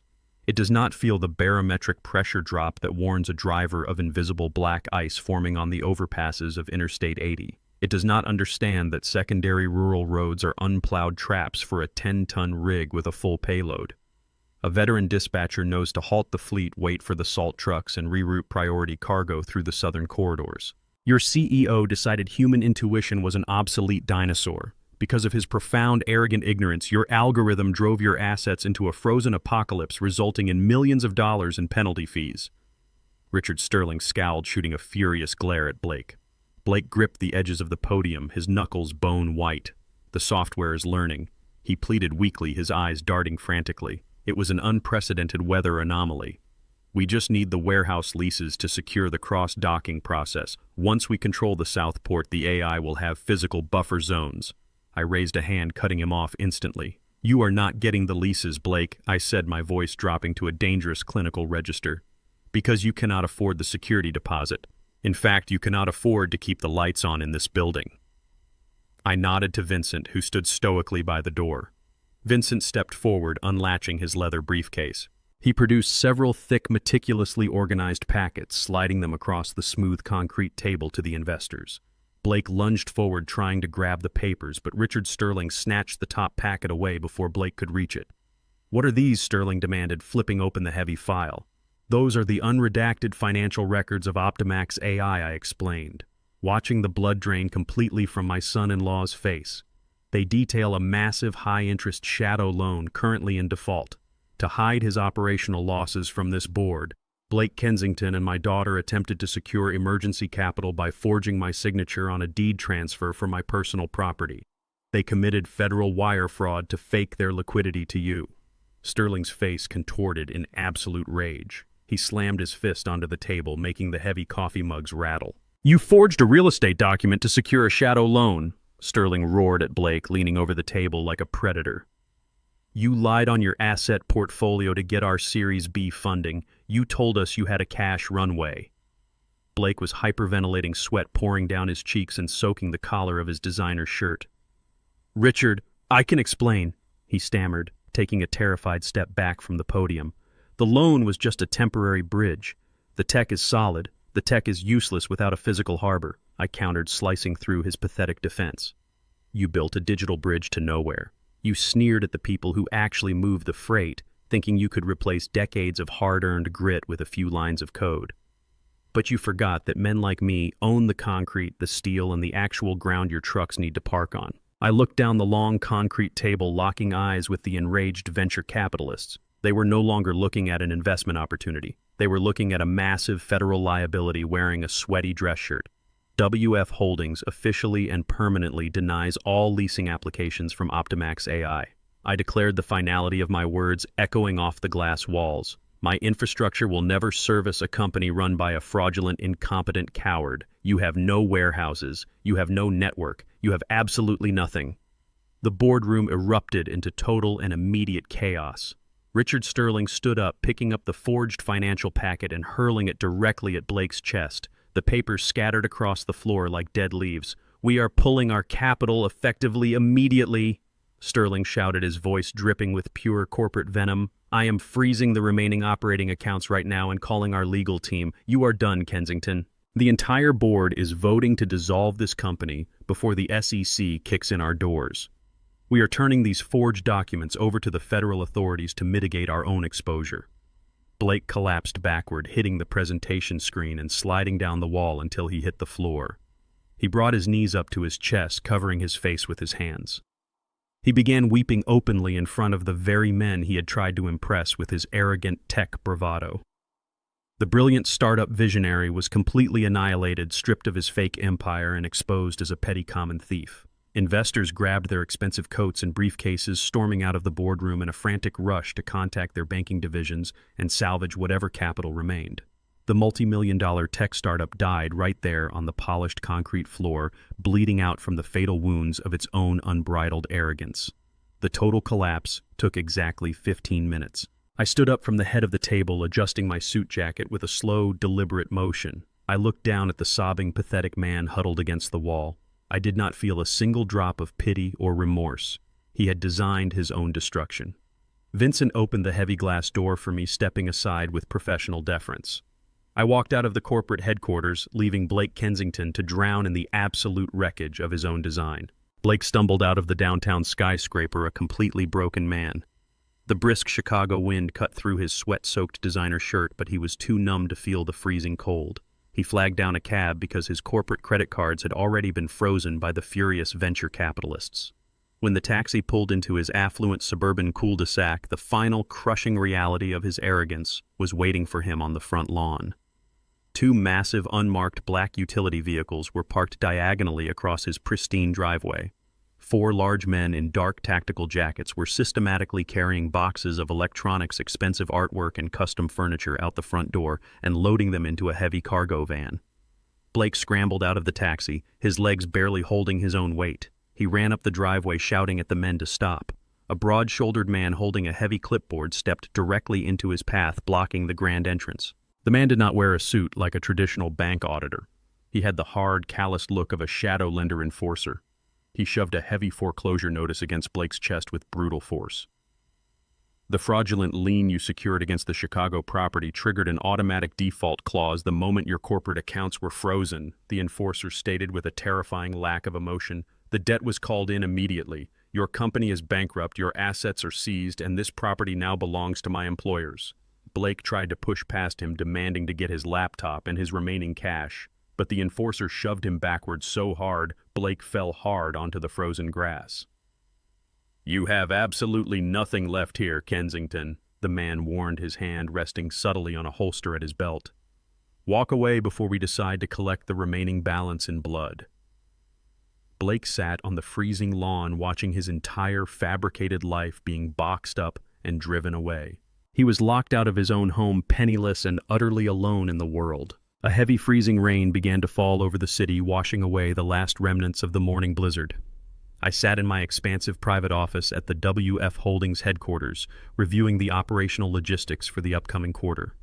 The massive glass window behind my large mahogany desk offered a sweeping, uninterrupted view of the industrial port, where my trucks were finally moving again smoothly, guided by human intuition and veteran dispatchers.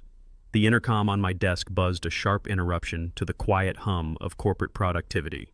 "Mr. Freeman," my head of security announced, his voice thick with professional disdain. "There is a man at the front security gate demanding to see you. He is completely drenched and refusing to leave the premises. He claims he is your son-in-law." I instructed security to let him through the outer gate, but to keep him strictly in the open concrete courtyard. I did not want his desperation staining the polished floors of my corporate lobby. I stood up, buttoned my tailored suit jacket, and grabbed my heavy wool overcoat. Vincent handed me a sealed manila envelope as I walked past his adjoining office, giving me a silent nod of absolute solidarity. I stepped out through the main glass doors and onto the wide concrete plaza. The freezing rain was coming down in relentless gray sheets, pounding against the pavement. Blake Kensington stood in the center of the courtyard, looking exactly like a drowned rat. The expensive tailored clothes he wore just hours ago in the boardroom were now plastered to his shivering skin, soaked with muddy water and absolute defeat. His perfectly styled hair hung in greasy clumps across his forehead, masking his eyes. When he saw me walking down the steps, his knees instantly buckled. He collapsed onto the wet concrete, splashing freezing puddles onto his ruined designer shoes. "Wendell," he cried out, his voice cracking into a pathetic, desperate wail. "Please, you have to help me." I stopped 10 feet away from him, standing tall and perfectly sheltered under the wide brim of a large black umbrella held by a silent security guard. Blake crawled forward on his hands and knees, pressing his bare palms against the freezing ground. He looked up at me with wild, bloodshot eyes. "They took the house, Wendell. The lenders took everything. I have zero access to my accounts. My investors are pressing federal charges. I am going to prison, and the shadow lenders are going to kill me before I even make it to a courtroom." He let out a ragged, suffocating sob, clasping his hands together in a posture of total supplication. "You are a billionaire, Wendell. You can make this all go away with one simple phone call. Pay the debt. Buy the company. I will give you everything. I will give you total control of the algorithm. Just please do not let me die out here. We are family. You have to save me for the sake of our family." I stared down at the weeping, broken creature groveling at my feet. He was invoking the sacred bond of family, the very concept he had violently mocked and exploited for his own financial gain. He thought a few pathetic tears and a display of submission would erase the fact that he had drugged me, tried to force me into a locked psychiatric ward, and planned to steal my entire life savings. He genuinely believed that underneath the bespoke suit, I was still the soft, forgiving father figure he could easily manipulate. He was entirely wrong. The man standing before him was forged in grief and absolute vengeance. I stepped out from under the protection of the umbrella, letting the cold, bitter rain hit my face. I looked down at Blake, my expression completely devoid of mercy, compassion, or hesitation. I slowly reached into the inner pocket of my heavy wool overcoat and pulled out the sealed manila envelope Vincent had just handed me. I deliberately broke the seal and pulled out a thick stack of faded folded papers. They were not legal contracts, corporate leasing agreements, or bailout checks. They were the original itemized hospital bills and the premium oncology treatment denials from 5 long years ago. I held them up, letting the freezing rain soak into the fragile edges of the paper. "Do you know exactly what these are, Blake?" I asked, my voice cutting through the sound of the pouring rain with lethal precision. He shook his head violently, shivering uncontrollably on the wet concrete, unable to comprehend the papers in my hand. I tossed the documents forward. They fluttered down, landing directly in the muddy puddle between his shaking hands. The heavy black ink, displaying the staggering cost of Evelyn's experimental cancer treatments, stared back at him through the water. "Those are the premium medical bills my wife desperately needed to survive," I stated coldly. "She died in agonizing pain because the fund we saved for her specialized care was suddenly and mysteriously empty. You and Camille drained $50,000 from a dying woman to buy a luxury sports car so you could impress your worthless venture capitalists." Blake stared at the wet medical bills, his breath hitching sharply in his throat. He tried to speak, to formulate another lie or excuse, but the sheer, monumental weight of his own monstrous guilt paralyzed his tongue. He finally realized the true depth of the vengeance hunting him. This was never just about a warehouse lease or a stolen house in Chicago. This was a direct execution for murder. I looked down at the pathetic, shivering shell of a man kneeling in the dirt. "You bought a Porsche with my wife's life," I said, my tone dropping to a harsh whisper that echoed like thunder in his ears. "Return her to me, breathing and whole, and I will gladly write you a check to save your miserable life." Blake slowly lowered his head, pressing his forehead against the freezing wet pavement, completely broken and defeated by his own sins. I turned my back on him. I walked up the concrete steps, re-entering the warm, secure lobby of my corporate headquarters without a single backward glance. I left him kneeling in the rain, surrounded by the ghosts of his own lethal greed, waiting for the predators he invited into his life to finally come and collect their dues. I returned to my penthouse suite, the adrenaline of the boardroom execution slowly fading into a cold, satisfying calm. The sprawling city of Chicago stretched out beneath my windows, the setting sun casting long golden shadows across the icy streets. I poured myself a single glass of bourbon, not to celebrate, but to acknowledge the completion of a necessary, grueling task. Just as I raised the glass to my lips, my secure mobile phone buzzed on the mahogany table. It was an automated collect call from the Cook County Correctional Facility. I stared at the flashing screen for a long moment. I knew exactly who was on the other end of that line. Camille had been sitting in a holding cell for hours, stripped of her expensive clothes, her dignity, and her illusions of control. She had hit the absolute bottom of the concrete pit she dug for herself. I set the glass down untouched and pressed the button to accept the charges. The automated system clicked off, and the line filled with the sound of desperate, ragged sobbing. "Dad," her voice broke, echoing hollowly through the cheap prison receiver. "Dad, please tell me you are there. Please tell me you are listening." I did not say a word. I let the silence stretch out heavy and unyielding, forcing her to speak into the void. The sound of my silence seemed to shatter whatever composure she had left. "Dad, they put me in a cell." She wept, her breath hitching uncontrollably. "They took my shoelaces and my phone. They are charging me with federal felonies. I need you to post my bail. Please, Dad, you have to get me out of here." When I still did not respond, she pivoted instantly, switching to the exact same manipulation tactic she had used her entire life. "It was Blake, Dad," she cried out, her voice taking on a frantic, pleading pitch. "It was all Blake's idea. He forced me to sign those papers. He told me the loan sharks were going to kill him if we did not get the deposit money." "I was terrified, Dad. I did not want to steal from you. I was just trying to save my husband. You know how manipulative he is. He used my love for him against me. He used my fear against me, just like he used your money. We are both victims of his greed, Dad. Please, you have to believe me." She was incredibly good at playing the victim. If I had not heard the kitchen recordings, if I had not watched her smoothly lie about Blake having a brain tumor, I might have believed her. But I knew the truth. I knew she was a willing, enthusiastic participant in every single crime. I listened to her crying for another minute, letting her exhaust her arsenal of lies. When her sobs finally subsided into terrified whimpers, I spoke. My voice was completely devoid of anger, sadness, or parental affection. It was the sound of absolute zero. "Camille." I began the syllables dropping like stones into deep water. "Do not insult my intelligence by blaming the man you gleefully conspired with. Blake did not force you to steal $50,000 from your dying mother's medical fund. Blake did not force you to buy a Porsche while Evelyn suffered. That was your choice. Blake did not force you to look me in the eye and lie about cancer to steal my home. That was your choice." The silence on the other end of the line was sudden and absolute. The crying stopped entirely, replaced by the sound of rapid, panicked breathing. "You made your choices, Camille." I continued, my tone unwavering. "You chose greed over your mother's life, and you chose a fraudulent tech empire over your father's dignity. You thought you could discard the people who built you because you believed you were smarter than us. You were wrong." "Dad, please," she whispered, her voice barely audible. "I am your daughter. I am all you have left."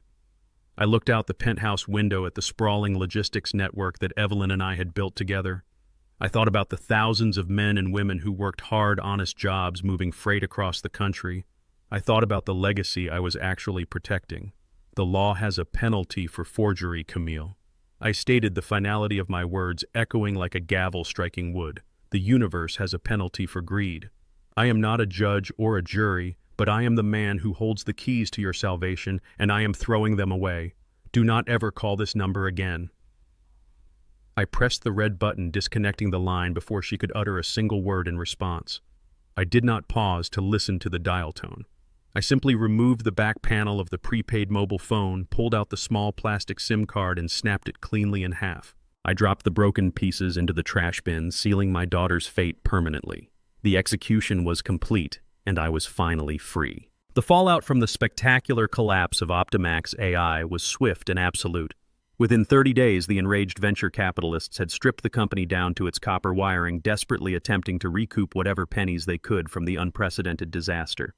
The intellectual property, the prized algorithm that was supposed to revolutionize the global supply chain, went up for a blind bankruptcy auction on a rainy Tuesday morning.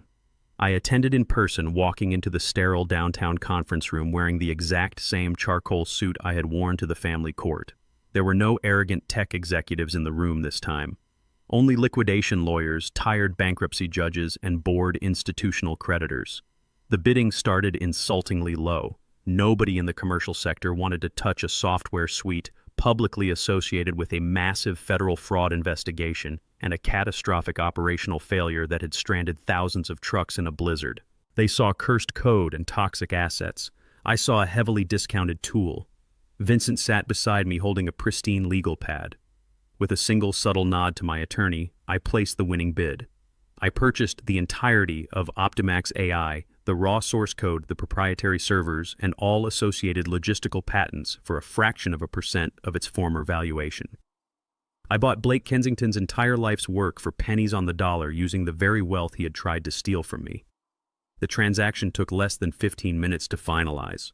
I walked out of that conference room holding the exclusive legal rights to the very machine that had fired me. I did not lock the disgraced algorithm away in a corporate vault. I put it immediately to work. But I did not use it the way my former son-in-law intended. Blake viewed artificial intelligence as a ruthless replacement for human experience. I knew that technology was only as effective as the calloused hands that wielded it. I brought the Optimax software back to the Chicago Southport and integrated it directly into the WF Holdings operational framework. I did not fire a single dispatcher. I did not lay off a single veteran truck driver. Instead, I gave the algorithm to my people as a high-speed digital assistant. The machine handled the static variables, the raw mileage, the fuel load calculations, and the basic route mapping. But the final execution was always handed over to the human operators. When the software suggested a specific route during a severe winter storm, my veteran dispatchers reviewed it. If they knew a certain overpass was prone to invisible black ice, or a county bridge was under sudden construction, they manually overrode the system. The machine crunched the raw numbers, but the humans navigated the complex reality. The results were immediate and staggering. By combining the relentless processing speed of the algorithm with the survival instinct of veteran freight workers, we created the most efficient and profitable logistics network in the entire country. We eliminated catastrophic delays, reduced our operational overhead, and absolutely dominated the commercial market. WF Holdings expanded its reach, cementing my empire across the entire Midwest. While my trucks moved flawlessly across the interstate network, Blake Kensington was making his final humiliating journey into the federal justice system. The venture capitalists he defrauded were powerful, ruthless men who demanded a highly public sacrificial lamb. The federal prosecutors built an airtight, ironclad case against him, using the forged loan documents, the altered financial portfolios, and the direct sworn testimony of the shadow lenders who happily turned state evidence to save their own skins. His wealthy suburban family, the same people who bred his insufferable arrogance, completely turned their backs on him. They hired high-priced defense attorneys specifically to sever all their financial ties and protect their own generational assets, leaving Blake to rely on an overwhelmed public defender. I watched the evening news broadcast as he was officially indicted on multiple federal counts of wire fraud, grand larceny, and corporate espionage. The television screen showed him being led out of a federal courthouse wearing heavy steel handcuffs. He looked aged, hollowed out, and completely devoid of the slick startup swagger he once weaponized against me. The judge denied bail entirely, designating him a severe flight risk due to the sheer magnitude of the stolen funds. Blake was facing up to 20 years in federal prison. He traded a luxury mansion for an 8x10 concrete cell, all because he believed he was smarter than the man who built his foundation. There is a profound mechanical irony in how the universe balances its scales. Blake built Optimax AI to aggressively strip away the livelihoods of working men like me. He engineered a digital executioner to systematically erase the old guard and consolidate all the industry wealth into the hands of a few arrogant coders. He looked at my calloused hands and saw a burden, a severe liability that needed to be optimized out of existence. He engineered my firing to break my spirit and trigger a desperate chain reaction that would effortlessly hand him my entire estate. Yet the very tool he created to destroy me became the primary instrument of my ultimate financial supremacy. His algorithm now operates silently on my proprietary servers, executing thousands of calculations a second, all flawlessly designed to maximize the profit margins of WF Holdings. Every time a freight truck successfully delivers a heavy payload across the country, Blake's code generates immense revenue that flows directly into my private corporate accounts. He spent years burning through millions in investor capital to build a machine, and now that machine works tirelessly for the exact man he tried to discard. I sat at my massive mahogany desk watching the live feed of my logistical network spanning across the digital map. Bright green lights pulsed smoothly across the screen, indicating successful deliveries and massive profit yields. I took a slow, deliberate sip of my black coffee, letting the quiet hum of the server room resonate through the corporate walls. Blake Kensington was currently sitting in a freezing county jail cell, staring at cinder block walls, waiting to be transferred to a federal penitentiary, while his masterpiece algorithm quietly deposited millions of dollars into the bank account of an old truck driver. He genuinely thought he was the future of the industry. He thought he was untouchable. But in the end, he was merely the unpaid architect of my greatest victory. The morning sun breached the horizon over Lake Michigan, casting a brilliant golden light across the sprawling concrete grid of the Chicago South Port. I stood on the elevated steel observation deck of my primary logistics yard, letting the crisp, freezing wind wash over my face. Below me stretched an empire of absolute precision and raw mechanical power. Thousands of heavy freight trucks rolled through the fortified security gates in a flawless, synchronized ballet of commerce. The massive diesel engines roared a steady industrial symphony that had been the soundtrack of my life for over 40 years. There was no chaos down there today. There was no bottleneck, no frozen panic, and no frantic calls from angry venture capitalists. The loading docks were a masterpiece of hybrid efficiency, perfectly merging the old world with the new. Blake's liquidated algorithm hummed quietly in the server rooms, processing massive data loads, calculating weight distributions, and optimizing fuel stops in the blink of an eye. But standing right beside those glowing computer terminals were my veteran dispatchers. They were men and women with gray hair, sharp instincts, and decades of hard-earned grit. They reviewed the digital routes, adjusting for real-world variables that a machine could never comprehend, guiding the drivers safely to their destinations. I watched a seasoned yard foreman wave a heavy rig through the checkpoint. The driver honked his loud air horn in a gesture of profound mutual respect. I took a deep breath of the diesel-tinged air, feeling a profound sense of peace settle deep into my bones. Just months ago, I had walked out of a similar yard carrying my entire life in a single cardboard box, discarded like a broken spare part by an arrogant child. Now I owned the entire grid. I was not just a survivor of the digital revolution, I was its undisputed master. I turned away from this cold wind of the observation deck and walked back into the quiet warmth of my corporate office.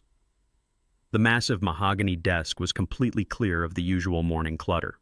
Instead, a single pristine leather binder rested in the exact center, waiting for my signature.